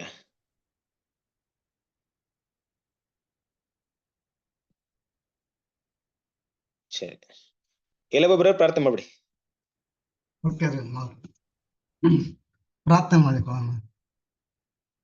ಮಹೋನ್ನತನೋ ಸರ್ವಶಕ್ತನೋ ಅಗಮ್ಯ ಬೆಳಕಿನಲ್ಲಿ ವಾಸ ಮಾಡುವ ನಮ್ಮ ಪರಲೋಕ ತಂದೆ, ನಿನ್ನ ನಾಮಕ್ಕೆ ಮಹಿಮೆ ಉಂಟಾಗಲಪ್ಪ ತಂದೆ. ಈ ಸಂಜೆ ವೇಳೆಯಲ್ಲಿ ನಮ್ಮನ್ನು ಕಾಯ್ದು ಕಾಪಾಡಿ ಒಂದು ಚಿಕ್ಕ ಗುಂಪಾಗಿ ಕೂಡಿಸಿ ತಂದೆ, ನಿಮ್ಮ ದಾಸರ ಮುಖಾಂತರವಾಗಿ ಇದುವರೆಗೆ ಸತ್ಯವಾಕ್ಯವನ್ನು ತಿಳಿಸಿದಕ್ಕಾಗಿ ಸರ್ ಧನ್ಯವಾದ ತಂದೆ. ಆದರೆ ಇದುವರೆಗಿನ ವಾಕ್ಯವನ್ನು ತಿಳಿಸಿದ ಸೋದರಿಗೋಸ್ಕರ, ಅವರ ಕುಟುಂಬಕ್ಕೋಸ್ಕರ ಸಹ ಬೇಡ್ಕೊಂತಾನೆ ತಂದೆ. ಹೆಚ್ಚೆಚ್ಚಾಗಿ ನಿಮ್ಮ ಪವಿತ್ರಾತ್ಮನ ಸಹಾಯದಿಂದ ನೀವು ಅನೇಕರಿಗೆ ಸತ್ಯವಾಕ್ಯವನ್ನು ತಿಳಿಸುವ ಹಾಗೆ ತಂದೆ ಅವರಿಗೆ ಕೃಪೆ ಕೊಟ್ಟು ನಡೆಸಪ್ಪ ತಂದೆ. ಆದರೆ ಅದೇ ರೀತಿಯಾಗಿ ಇಲ್ಲಿ ವಾಕ್ಯವನ್ನು ಕೇಳಿರುವಂತಹ ಪ್ರತಿಯೊಂದು ಸೋದರರು ತಂದೆಯವ್ರಿಗೋಸ್ಕರ ಬೇಡ್ಕೊಂತಾನೆ. ಆ ವಾಕ್ಯವನ್ನು ತಂದೆ ನಾವು ಇದುವರೆಗೆ ಕೇಳಿದ್ದೇವಪ್ಪ ತಂದೆ. ಆ ವಾಕ್ಯದ ಪ್ರಕಾರ ನಡೆದು ನಮ್ಮ ಈ ಭೂಲೋಕದ ಯಾತ್ರೆಯನ್ನು ತಂದೆ ನಾವು ಸರಿಯಾಗಿ ನಿಮ್ಮ ಸತ್ಯವಾಕ್ಯವನ್ನು ಅರ್ಥ ಮಾಡಿಕೊಂಡು ಜೀವಿಸಿ ನಮ್ಮ ಓಟವನ್ನು ಓಡಿಸಿ ಮುಗಿಸುವ ಹಾಗೆ ತಂದೆ ನಿಮ್ಮ ಕೃಪೆ ಕೊಟ್ಟು ನಡೆಸಪ್ಪ ತಂದೆ.